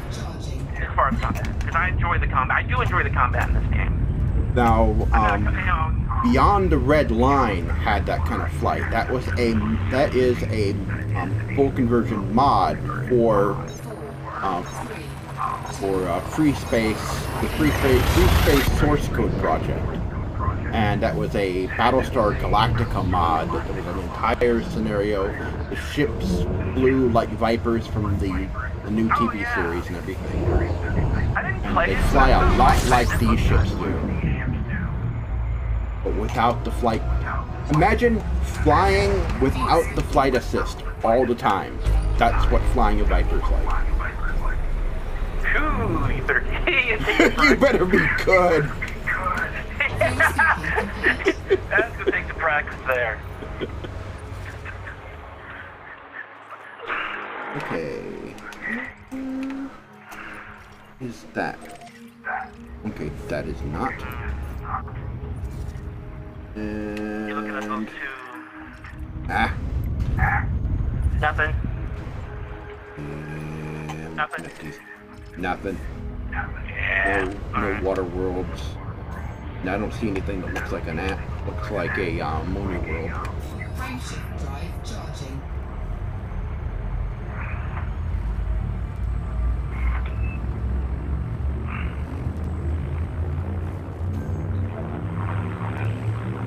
Yeah, but I know when I got into the cog, I beat Free Space. I don't think, did I beat Free Space 2? I know I beat the original Free Space, and I think I got a pretty good, I don't know if I actually, oh yeah, I beat it, because they had that mega super carrier thing that would come in and just slow the crap out of everything. I beat it because I got to the end of the video where it tried to come through the warp gate at Earth, and it blew up halfway through it, I think, or something like that. No spoilers, but too late. I beat both games. And it blew up the gate or something. So yeah, I beat it. I beat both. Yeah, I beat both games. Ian says he tried the original Elite, and he tried to land in one of the stations. The big round, what we call a D20 station, is from the original game. And he said he tried to land on it, and he just slammed into the wall and died. Yeah, the original game was hard. The original game was hard. The wireframe graphics, because that was on the ZX Spectrum in '83. And that was ported to other machines. It was ported to the Commodore 64, ported, I think the original might have been ported to the Amiga at some point. Elite's been imported to a lot of systems. Yeah. The original Elite made the rounds back then. It was way ahead of its time. It had it had an entire galaxy just like this one. Wholly procedurally generated galaxy. It's not radiant, but it did do it. Then there was another game, Frontier. We were watching Rebels yesterday, and there was this thing that was talking about Frontier. That was Elite 2. In between. That was Elite 2, and it had a little better graphics because it was in the 90s. 90s or late 80s. when that came out. I think that was late 80s, early 90s. Yeah. So that was fairly advanced for its time. Yeah. And that had what this game doesn't have, and that's atmospheric landings. Yeah, and that's what was leading to what I was thinking about saying was, we saw a game the other day that Cobra was playing on Cobra TV YouTube channel, and he was playing a game, I think it's coming to PC, it's on PS4, called Megaton Rainfall. Yeah. And I look at that game and go, why can't we have that, where you can go from out in space into a complete city? I mean, and that game does it fast. Oh yeah, I mean, you go from near the orbit of the moon down to ground level fast and without loading time. Yeah, and there's enough detail that a game like this would be able to get away with it fairly easily. Yeah. I think it actually fill in some of the blanks and stuff. And it's like whole cityscapes, I mean, just complete cityscapes, destroyable cities even. It has, all terrain, and it was just really, really interesting. And I'm looking at it going, well, there's the system they need to put in this game for the planetary atmospheric landing. You got a whole thing there. Would be really cool. Yeah. I mean, it'd go to that guy and license his technology. I know, right? Because it would fill in the gaps. I mean, it wasn't perfect, but you could definitely tell, considering at least going to take a whole year just to color the planet. Yeah. Yeah. Just to add color to the colorless moon and stuff. Yeah.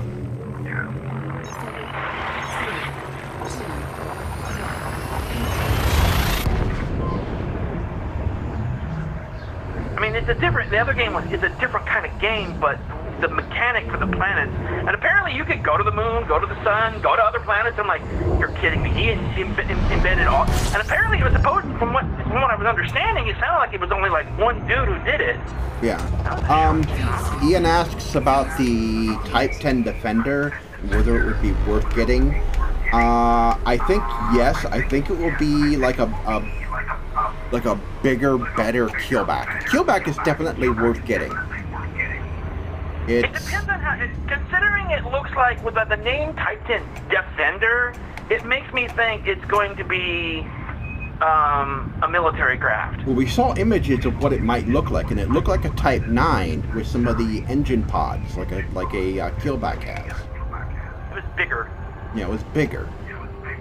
So, it looks like it may be a big gunship, and it could carry more than one fighter. Yeah, it's going to be interesting to see what they ultimately release with it. I mean, it's in the. I mean, look at this. Let's see. Where is the multi-crew? So I think it would be worth carrying. See the reference to it in game now. The actual reference. Let me get them with the jump, and I'll show you, because there is a reference to it right now. And we are going to be getting some more ships. The Alliance will actually be getting ships too soon. Right there, Type 10 Defender. It's right there. So, it's coming. The glitch where they accidentally put it in the game, or put the reference to it in the game, is still there.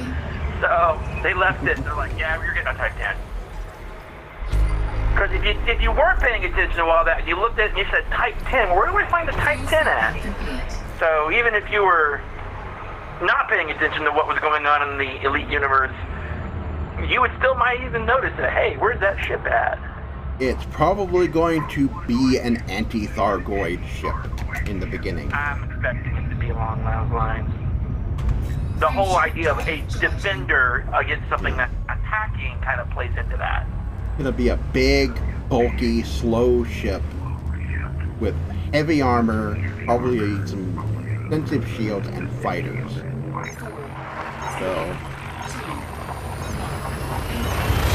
yeah. I mean, those what were those, Lycons? I think, aren't those Lycon models? Lycon models? Lycon. Aren't those Lycons? Yes. Yes. Yeah, they've got some interesting. I'm like, what they said, and they said it's a pretty ship in a Lakon ugly kind of way. Well, their ship looks like boxes. I mean, the Type 6 is basically a flying box truck. The Type 7 looks like a sperm whale. Okay, what do we got here? I think we have something interesting. That looks like an Earth-type world. That's going to be worth some money. So that's going to be like, it's right up against the star. I'm locked onto it. That's possible. I'm locked onto it. It's close, I don't see clouds, but that's not always an indicator. It is, survey says. Ah! Snap. Let me finish scanning it since I'm already doing that. Well, it looked better on the graph, and it looked more like it was, high metal. Well, that's at least 200K at least. Yeah, I think my metals were 200K. Well, from the graph, it looked like it might have been possibly an ammonia. But it was in the shadow, so I was like, I couldn't tell if it was being in the shadow. It looked like it could have been... It wasn't brown enough, and I didn't see cloud cover. Silicate vapor. Yeah. Alright. Tech system. Ah, well. For a minute there, I thought we had a nice 500K in the bag. When we saw the presentation, which was sort of disappointing in a way, but when we saw the presentation, they did allude to the fact that they will be adding more ground vehicles. So we saw something that looked like a different kind of SRV. Oh, yeah. So I think they are going to be adding a different kind of SRV. They have different fighters. It makes sense that they have different SRVs. On my Anaconda. Yeah. Because the description says that it can carry a Sidewinder, but we can't actually dock it in there. But it's military only. It's within the military only that it can be done. An Eagle or a Sidewinder is either one is small enough to dock in a bay. Yeah. They're both small enough. In fact, if you read the description for Eagles, it says they're no longer producing them, at least lore-wise. It says they're no longer producing them because of the fighter program. Yeah. So, which kind of gets into thinking that you might be able to fit one of those things in there, maybe. Okay. I'd have to measure them suckers, but they're small. Nothing scannable here. Yeah. In fact, let me double check. Yeah, On my nothing other account, I scannable hot here. rodded my little Eagle.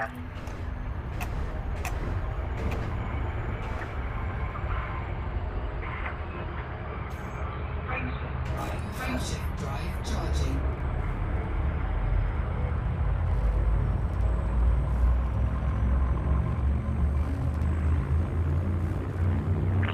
Spinning the long way around. Yeah, I don't see why they don't give us skimmers. Skippers? You mean Yeah, skippers? why we can't also have skimmers instead of I don't know if they're SRVs? big enough. I mean, I guess they are. I mean, they're not tiny. They're about the size of an SRV. I guess you could put a pilot seat in there. Yeah. Okay. Off a little bit here. Yeah, a little off. I'm gonna move into position so I can scoop.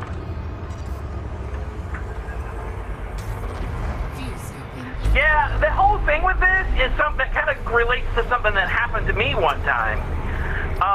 They did this so that way, at certain angles, you don't run through the star, because that actually happened to me once. I was coming out of Super Cruise, and the next thing I know, I was ignoring Han Solo's warning about flying through a star.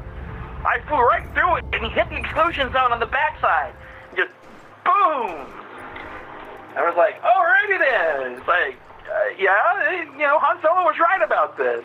Alright, we got oranges. But yeah, I flew right through. I went right through it, came out the other side, and popped the exclusion zone when it accelerated. Yeah, so they didn't come right out and say it, but it looked like they alluded to the idea. that we would be getting new grounding. He actually showed something that was very different from an SRV. So I think we are going to get something better. The planetary stuff needs a lot of love. Yeah, it does. Now they are going to revamp a lot of the surfaces too when you're down on the surface. We saw some... They got some concept art, some stuff like that. I really think that, now that stuff is going to take a while, and that stuff is going to be cool.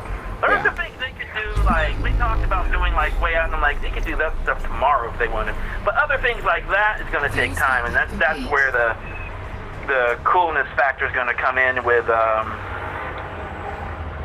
lot of different things. Oh, yeah. Alright, what do we got here?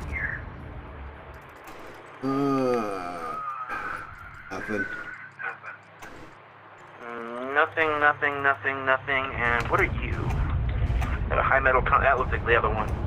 That's a high metal content world. Yeah. Not really worth the traveling distance. Yeah.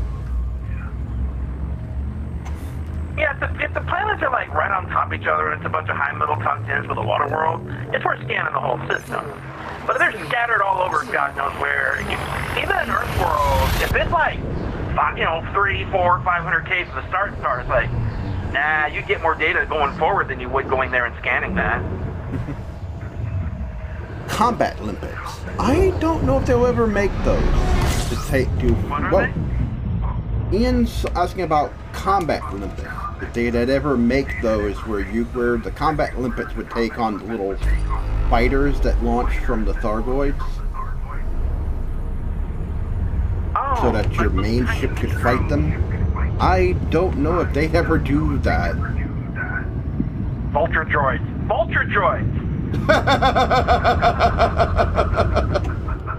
Like freaking vulture droids. That would be awesome. You fire them off and they open up and you got these little things that crawl out on the ship and start tearing it apart. Oh, those were buzz droids. Awesome, those were buzz droids, not vulture droids. That's right. I got it wrong. Buzz droids.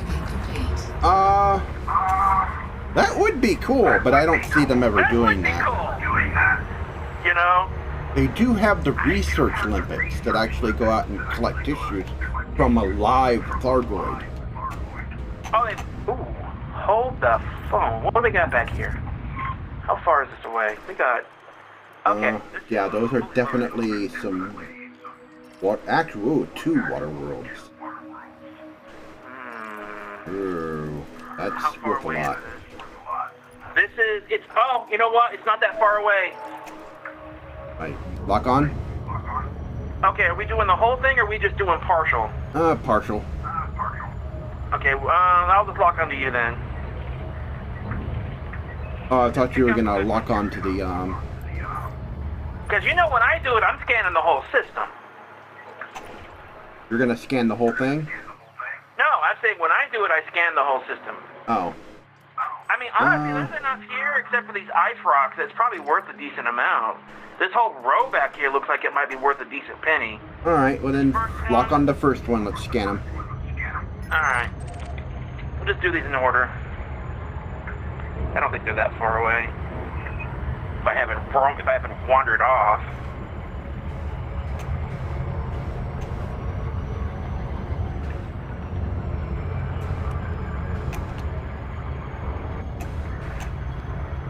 Well, just right here, so why not? I'm gonna pick through them now.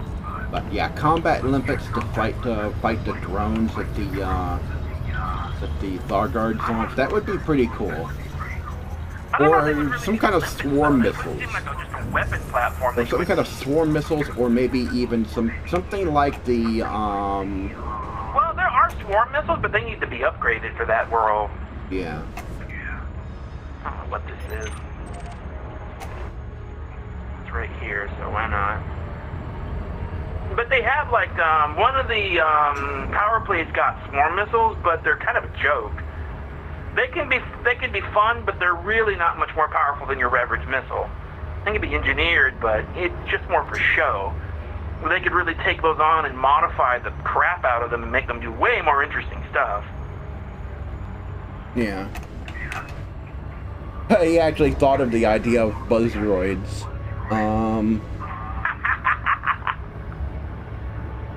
Bus droids.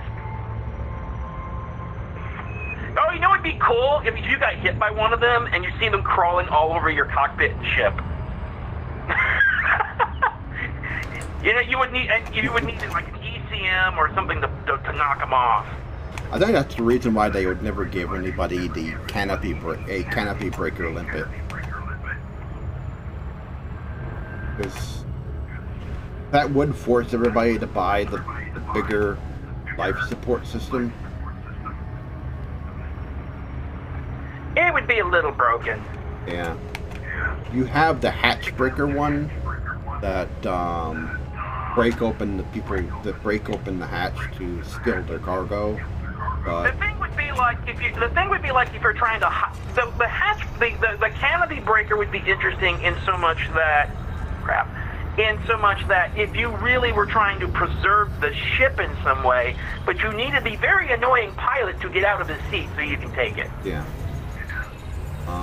I was thinking of but earlier I was thinking of point defense. Point defense. Yeah, point defense can fire off limpets. Point defense system instead of limpets. Point defense will defend against limpets.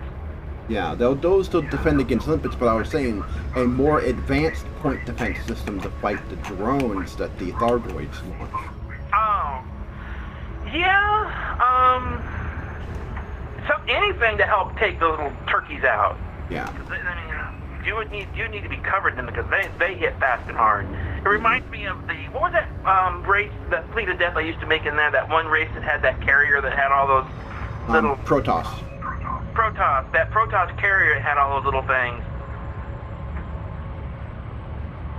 Little things like that. They may be small and easy to kill, but they had just such numbers, you just swarmed. Yeah.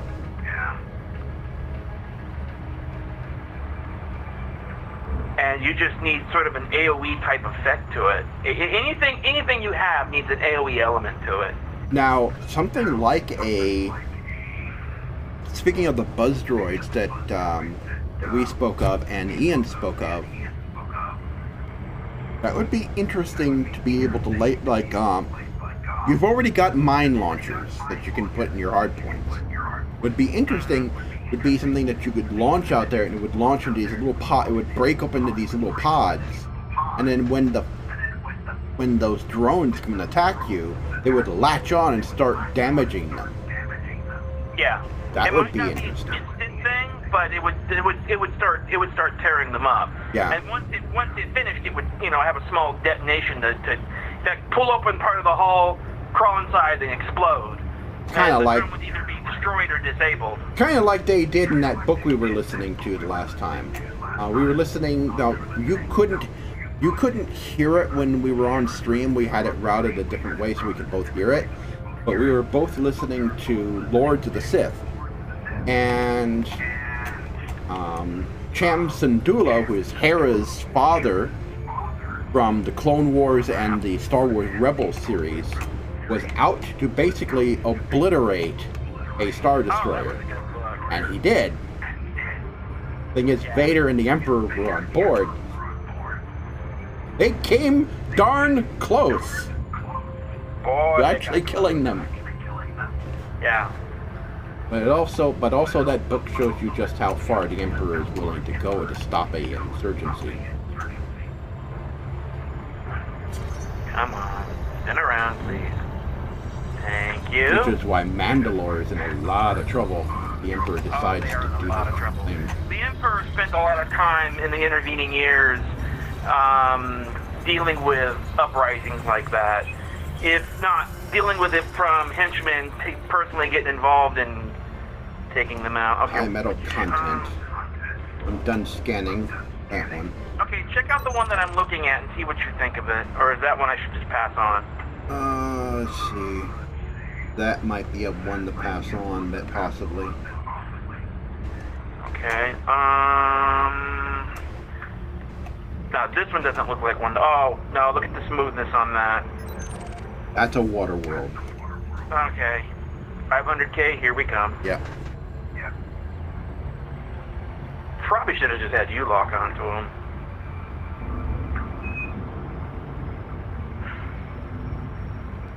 I wasted a lot of time on those other ones.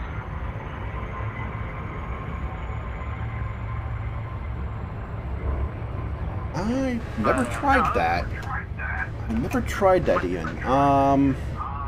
Yeah, the mines, if you deployed them over a planet, they should fall instead of hanging in the air. In theory, they should. Now, whether they will explode when they hit the ground or not, I don't know. I've never tried that. Like using them as a bombing run. They should fall and drop. Yeah. The gravity should pull them down. I don't know. If they hit the ground, they should explode. So you could probably use them as for bombing.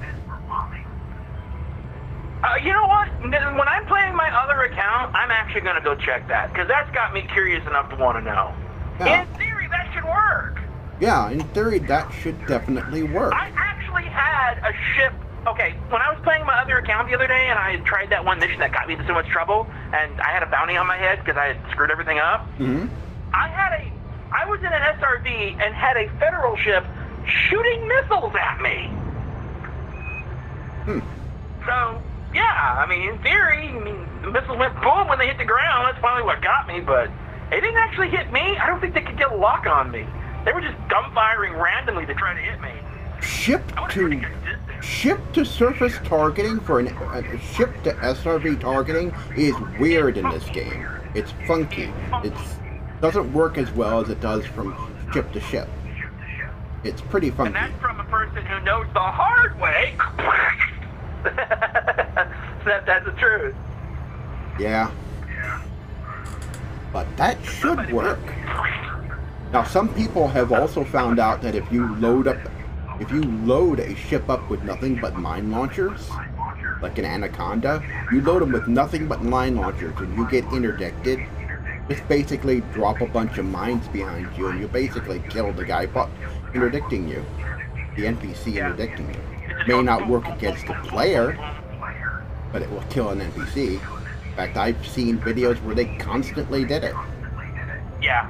They would come out, they'd fly in a straight line, and then just go kaplunk, kaplunk, kaplunk, just dropping them, and boom, boom, boom, boom, dead. Credits earned.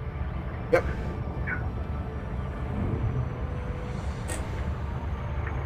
You should record that. You do that. Oh, whether or not you could drop mines as on a ground target. Yes. Yeah, I could do that. You should record that. See if it works. Well, what we could do is put you on the ground, not in the path of destruction, but near it, and take a ground view of it. Actually, I couldn't because I'm not in that region. In your other account, you're in the bubble, and we're not. And I don't have a second account. Couldn't afford one. Could afford a second account either. Not at the moment. Yeah, I was going to say that's not cheap. I know it's not cheap. It's like another $60.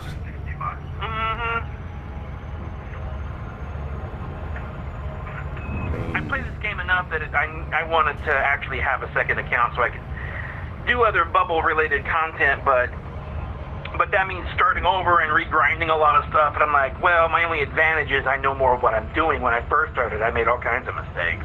Yeah. Now my mistakes are all out here.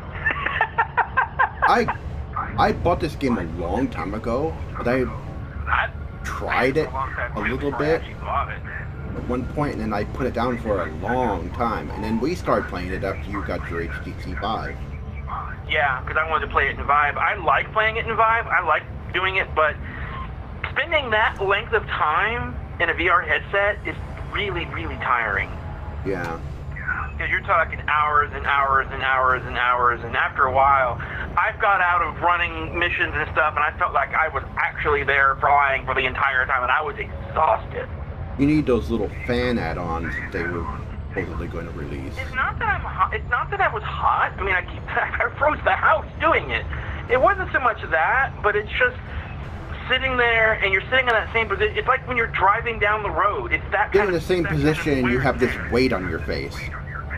Yeah, and it's not heavy, but over time it can be. Over time, it kind of wears on you a little bit. Yeah. Okay, Ian is saying something else. What about the torpedo pipe? The torpedo is dumbfire, I believe. No? Or is it guided? Yes, it's dumbfire. It's dumbfire. And it's limited fire, too. Missile launcher, it hits harder, it's more powerful, But the ammo is extremely limited. Yeah. That's really if you're trying to take on an extremely slow, bigger ship. I think. Waterworld, so that was worth it. Yeah, they are devastatingly powerful, but you get like only like 2 or 3 depending on the size. It's very limited. Very limited. I think I found another water world out here. Yeah, that's this one. This first one's definitely a water world. I'm gonna get into scanning range here in a few seconds. Well, there's a second one here that's a water world. Oh, cool. This is a nice system here. That's 1 mil just for flying. Mhm. Actually, it's probably almost, because it depends if they're terraformable. If they are, then come on, stop messing around. Thank you. I mean, if you can include it with, if you can combine it with other weaponry, good weaponry, and you're in a ship that can move pretty fast. An Anaconda turns like a truck. Yeah, you're not going to get much maneuverability. These things are more gun platforms. You want to use it on the ship that you can actually dogfight with, like a keelback or a vulture or one of the federal combat vessels, like maybe a gunship. You might want to use it on those. I've not had a whole lot of experience. I've not used them yet, so for me it's more theory than anything else. So that's what I want to see. This is why I have 2 accounts, because this account is an exploration account. I can't experiment out here. Yeah. Water world, more money. But this last one looks like it might be a... But, so I really can't do a lot of experimentation like that, but that's why I got the second account, so I can continue to learn about the rest of the game. You know, do stuff that's risky and do stuff that's questionable, and whether I'm going to get myself in trouble. Having a bounty or getting blown up in that other account doesn't bother me as much. Yeah. And earning credits is not as hard because I know more of what I'm doing there now. Yeah. Because I got my little Sidewinder. I kept my original Freewinder it gave me. I'm equipping him for planetary scan jobs because it's so small. I can practically land on the target being darn near. I've got my Vulture, which I'm re-kitting for combat. Small, but it's going to hit like a little, it's going to bite. Not going to take on anything too big, but he can bite. I made it my hot rod. It's my hot rod. I got the hot rod paint job. It's awesome looking. And I put a little ship kit on it. It actually looks pretty cool. And then I've got my, what's my next ship? I got the Hauler, which is going to be my low-end miner for right now. And then I moved into an Adder, which I'm re-kitting for passenger missions. That's about all I can find a use for on that ship. I've looked around and like, it can't fight, it can't fly. It looks like, the cockpit looks like it's all twisted out of whack. I don't know what I want to do with that. I may just leave it as a passenger, short-range passenger ship or something. I don't know what to do with it. And then now that's where I'm at so far since I've had that account. To answer your question, Ian, I don't think you can. You can't synthesize missiles. Yes, you can. You can? Synthesis. Small and high-velocity munitions, explosive munitions. What about torpedoes? Can you synthesize those? I don't know. If you can, then it might make it worth using. I don't know about torpedoes. What was this? High metal content. It says missiles and mines for explosives, multi-cannons, high-velocity railguns. Okay. The thing is, torpedoes aren't missiles. They're torpedoes. Yeah, I think torpedoes might be the ones you can't do, unless it's considered in this description as a quote missile quote. Well, to answer your question, I don't know. Without having one on board, I can't check. Yeah. It would be cool if you could. Then it would make maybe using torpedoes worth it. Yeah. Again, you have to aim with your ship. You have to get close. You have to get in close, and you have to aim with your ship and make sure you hit right. It's sort of like targeting with a railgun. All right, let's go to the next system. We're lingering here too long. Lingering too long? Okay. Yeah. I think we have what we need. We got 2 water worlds. That's over a mil here. Alright, locked on. The rest of these aren't really anything interesting. Crankshaft drive charging. I'm just flying in circles now, looking for anything that's decent. But we've got the 2 good worlds. You got both worlds scanned, right? Yes. Okay. I'm sorry, I didn't mean to interrupt. I just was like, we're flying in circles here. We're going fast. We're not experts at this game. We're relative beginners. I am no expert at this. I'm still learning as I go. The best place to ask that particular question might be the forum, might be the Frontier forums, or if you're a member of Mobius. Those are the Mobius forums. They might actually know.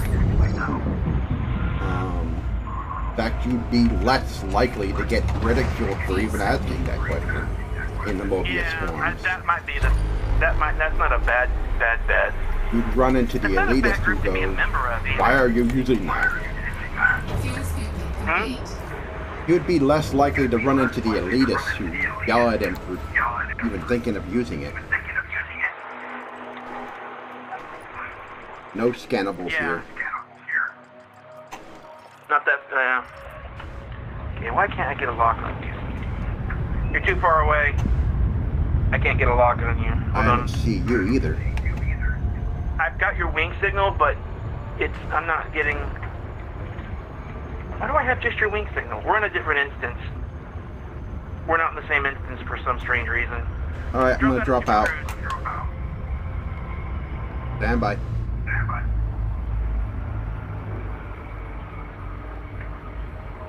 This happens occasionally. Yeah. Alright, dropping out in 3, 2, 1. That should stabilize your signal from bouncing all over the place. Full stop. Oh no, my ship's busy spazzing out. Come on, Super Cruise.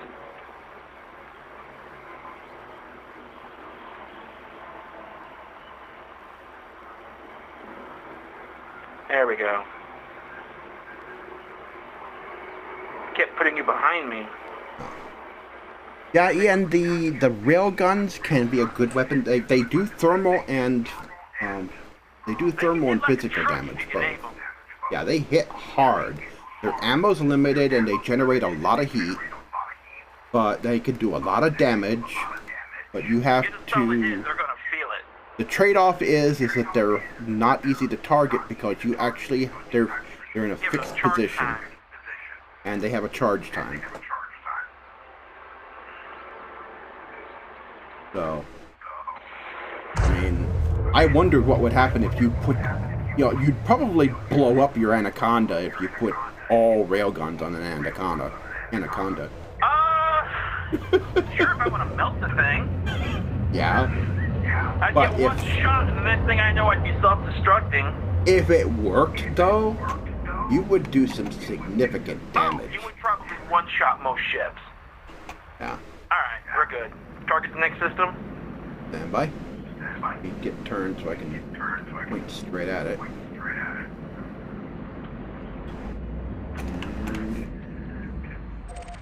Locked on.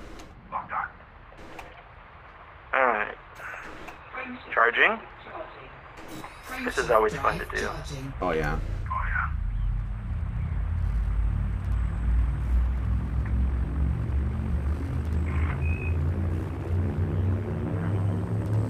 Engage in 1, 3. Fuck it, I can't count. 3, 2, 1, go!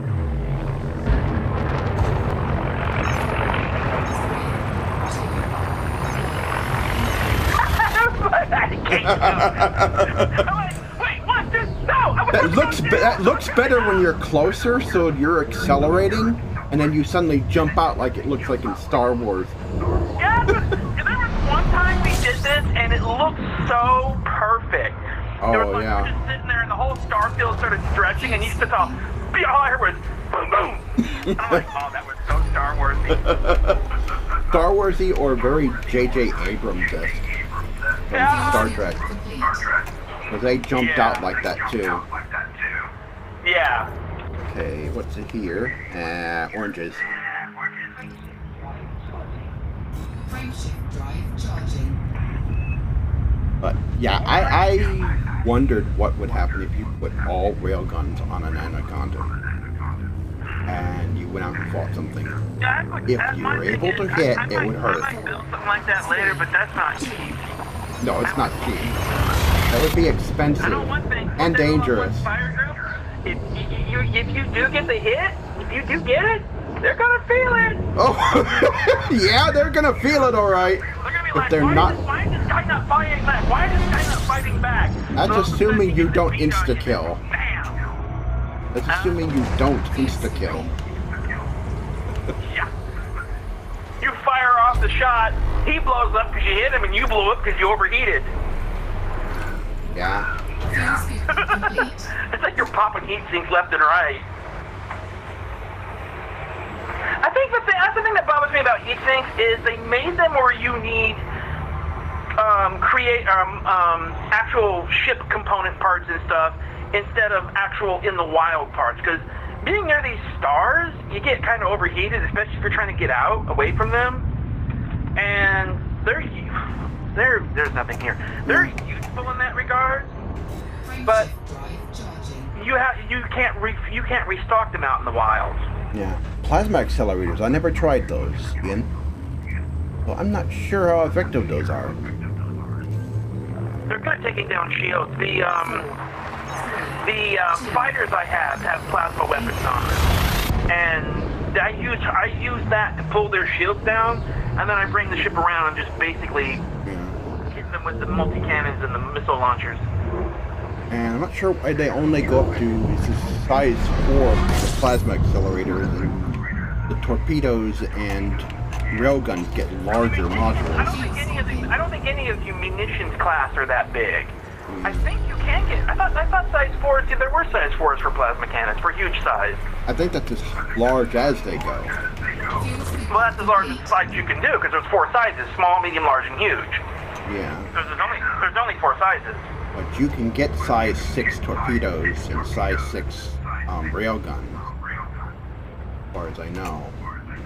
No. Small, medium, large, and huge. The torpedoes only go up to. I know this because I'm trying to figure out what to fit on my Anaconda. The torpedoes, I think, are only size 1 and 2. Ah. There's no size 3s. Well, this is a complex system. But I don't think there's anything scannable here. A couple of high metal contents.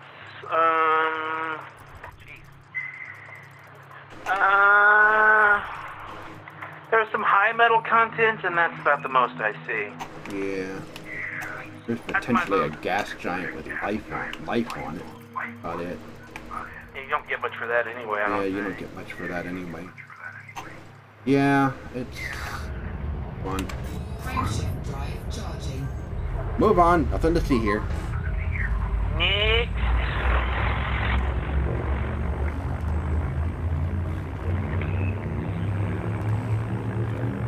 I think they're underused, Ian, because they're hard to target with.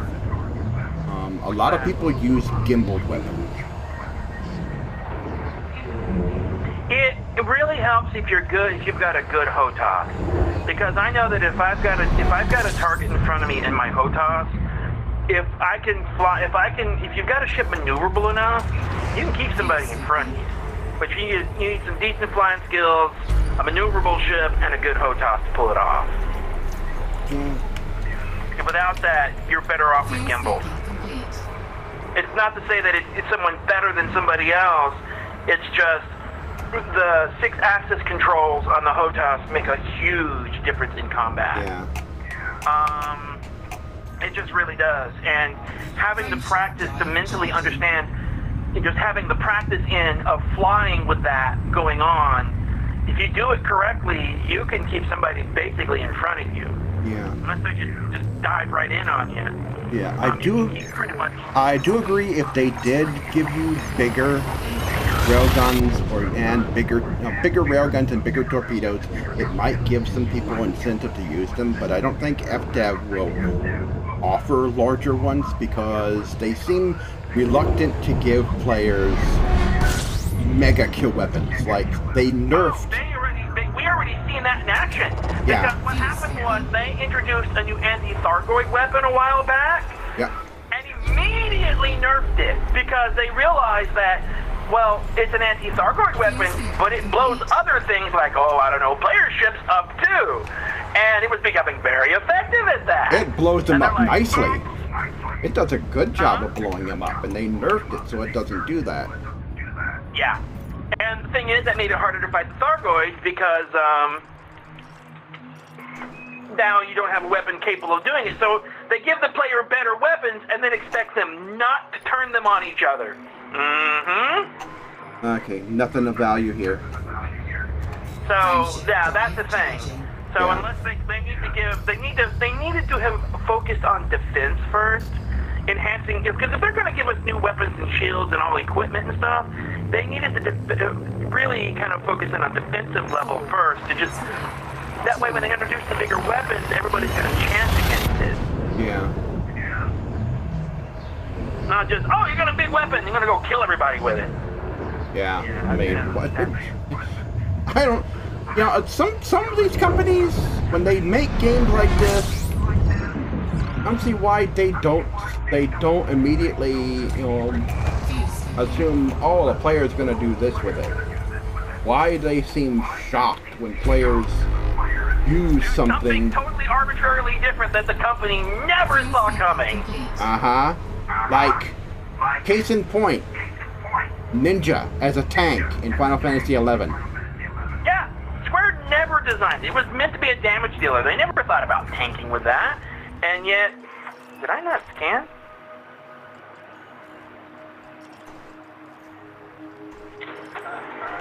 Okay, oranges, Yeah, that's just what it looks like. Repairs. bears. Cue ball. Cue But ball yeah. in space.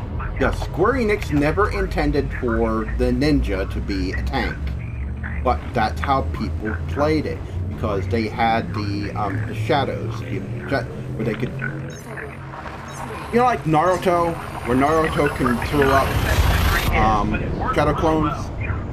The Ninja could do that in Final Fantasy XI, and it was basically a 3-hit, almost like a 3-hit shield. If an enemy hit, it would take out one of the shadows first before it hit you, and people were using that as a tank. Basically, it was an effective they one. basically turned a DPS class into a shadow tank. Yeah, and it was an effective Evasion one. tank. Evasion tank, yeah. And it was effective. A lot of people did it. Very effective. And that sort of What's that first one? bent Square Enix, that sort of bent them backward. Yeah, because the players came up with something in a way that they had not anticipated. That's just probably a high metal content. Yeah, that is. It's not They that's not a come word. up with something that the developers had not intended, and instead of adapting to that, they for a long time tried to nerf it, and then they just gave in on it and said, fine, do whatever you want. But it seems like these companies get into this, they built it with a certain thing in mind. The players discovered something else the developers had not seen or thought of or wasn't aware of, and they turned it into something entirely different, and it blows the developers' minds because they don't handle it. Like, a lot of them don't handle it very well. No. They're like freaking out because that's not what we meant you to do. Well, no, that's what's happening though. That's what I like sort of about like No Man's Sky is, in a way, they have the opposite thing. They have no idea how players are going to play it, and they're like, okay, you figure it out, then we'll have fun with that. Like, for example, the players started creating these community locations in the game where players are just traveling to as a matter of something to do because there was nothing really to do at the time. And they're starting to run with that because where you have whole player factions starting to, form, and they're on the cusp of being able to do that because they're already adding other kinds of factions into the game. Yeah. So you can smell player factions on the way. And now that you can meet each other in the game, which we've done that at least twice. We've done that. Okay, there's one here that, what is this? Is this an ice world? Yeah. Let me see. That's an ice world. Yeah. Yeah, that's not an Earth-like or water. Let me look at what it looks like in the thing. No, that's not. So, you know, I love it when developers take when the players come up with something and run with it, make it more interesting, as opposed to getting mad because the players did something they didn't intend. But it's always more cool when it kind of lets the players drive the content forward. Yeah. The developer goes, okay, let's see what the community does with this. Throw it out there, see what they do with it, and go, hey, that was good. We never thought of that, and then roll with that and make it even more interesting, enhance it, and that's when it's cool. I don't think this happens too much. No. Or back when it was still a thing. Landmark. They gave people tools to be able to build stuff with that.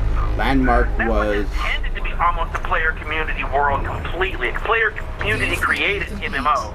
Yeah. And it didn't work. Yeah. Something but didn't work there. Players invented something that they never expected.